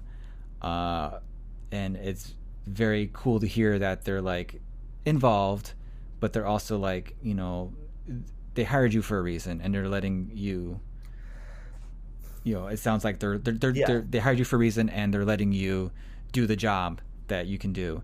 And you're not just like a word monkey for the singer or the guitar player or anything like that. So it's funny. One of the first things he told us was, he was like, I really trust you, and I don't want to get in your way or anything. And the first few times he gave notes, they were like so helpful that I was like, you can get in our way more if you want. And like don't, like, I appreciate that you trust me, but like, I'm not a fucking wizard. Like, I'm not perfect. Please, like, put this stuff out. It's been really cool. That's awesome. Well, Trace, it's been an absolute blast talking to you. We went pretty long. I'm still happy to go on, but it's getting really late. I can't do a 3-hour podcast. I understand. Before we wrap up, I do want to say really fast, to answer the very first question you asked me, now that I've had time to think about comics. What comics are you into? Dead Dog's Bite by Tyler Boss came out this week. It rules. Undone by Blood through Aftershock Comics by Zach Thompson and Lonnie Nadler rules. And then just on a big, like, dumb populist note, the Power Rangers relaunch has been incredible. The like dual Mighty Morphin and Power Rangers titles. And also, I've been having a lot of fun with that DC Future State stuff. I haven't read a lot of superhero stuff over the last year outside of James Tynan's Batman, because James is a really close friend, but also like James is a really good Batman writer. But I've really enjoyed all of the Future State stuff. I'm really excited to see what that goes. I've heard a ton of great things about the Future State stuff, and it's definitely something it's to really check fun. out. I think that's kind of like the DC I like, where it's not really super continuity, or just like it's not part of the regular stuff. Because when the New 52 happened, God, like I think it's almost 10 years ago. What a time. Like that, I jumped into a ton of DC books. I was never a DC guy growing up. Not all of them stuck, but I definitely was like more inclined to jump in then. So the Future State stuff definitely has my attention. Yeah, so it's a lot of fun. That's awesome. So we hit all the questions. We hit the questions. We did it. High five. We did it. High five. Thank you for bearing with me. I know I have some very, very long rambling answers. I love it. I like seeing my waveform not as much as my guests. So, Yeah. So Trace, can you let everybody know in internet land where they can find you on the social medias? Because of course, man, you can find me pretty much anywhere on social media once I'm allowed back on it. At Trace Writes Stuff. So that's TRESWRITES stuff with 2 F's. Yeah, Instagram, Twitter, whatever. Keeping it nice and succinct. Awesome. Nice and succinct. All right, Trace, it's been a blast. Thanks again for coming on. It's been a blast, man. Thank you so much, dude. You have a great night. Thank you for listening to the Comics Coffee Metal podcast. If you'd like to support the show, please consider subscribing via your favorite podcast player, sharing links to the episodes via social media when they post, or consider going to ko-fi.com/comicscoffeemetal. That's coffee.com/comicscoffeemetal.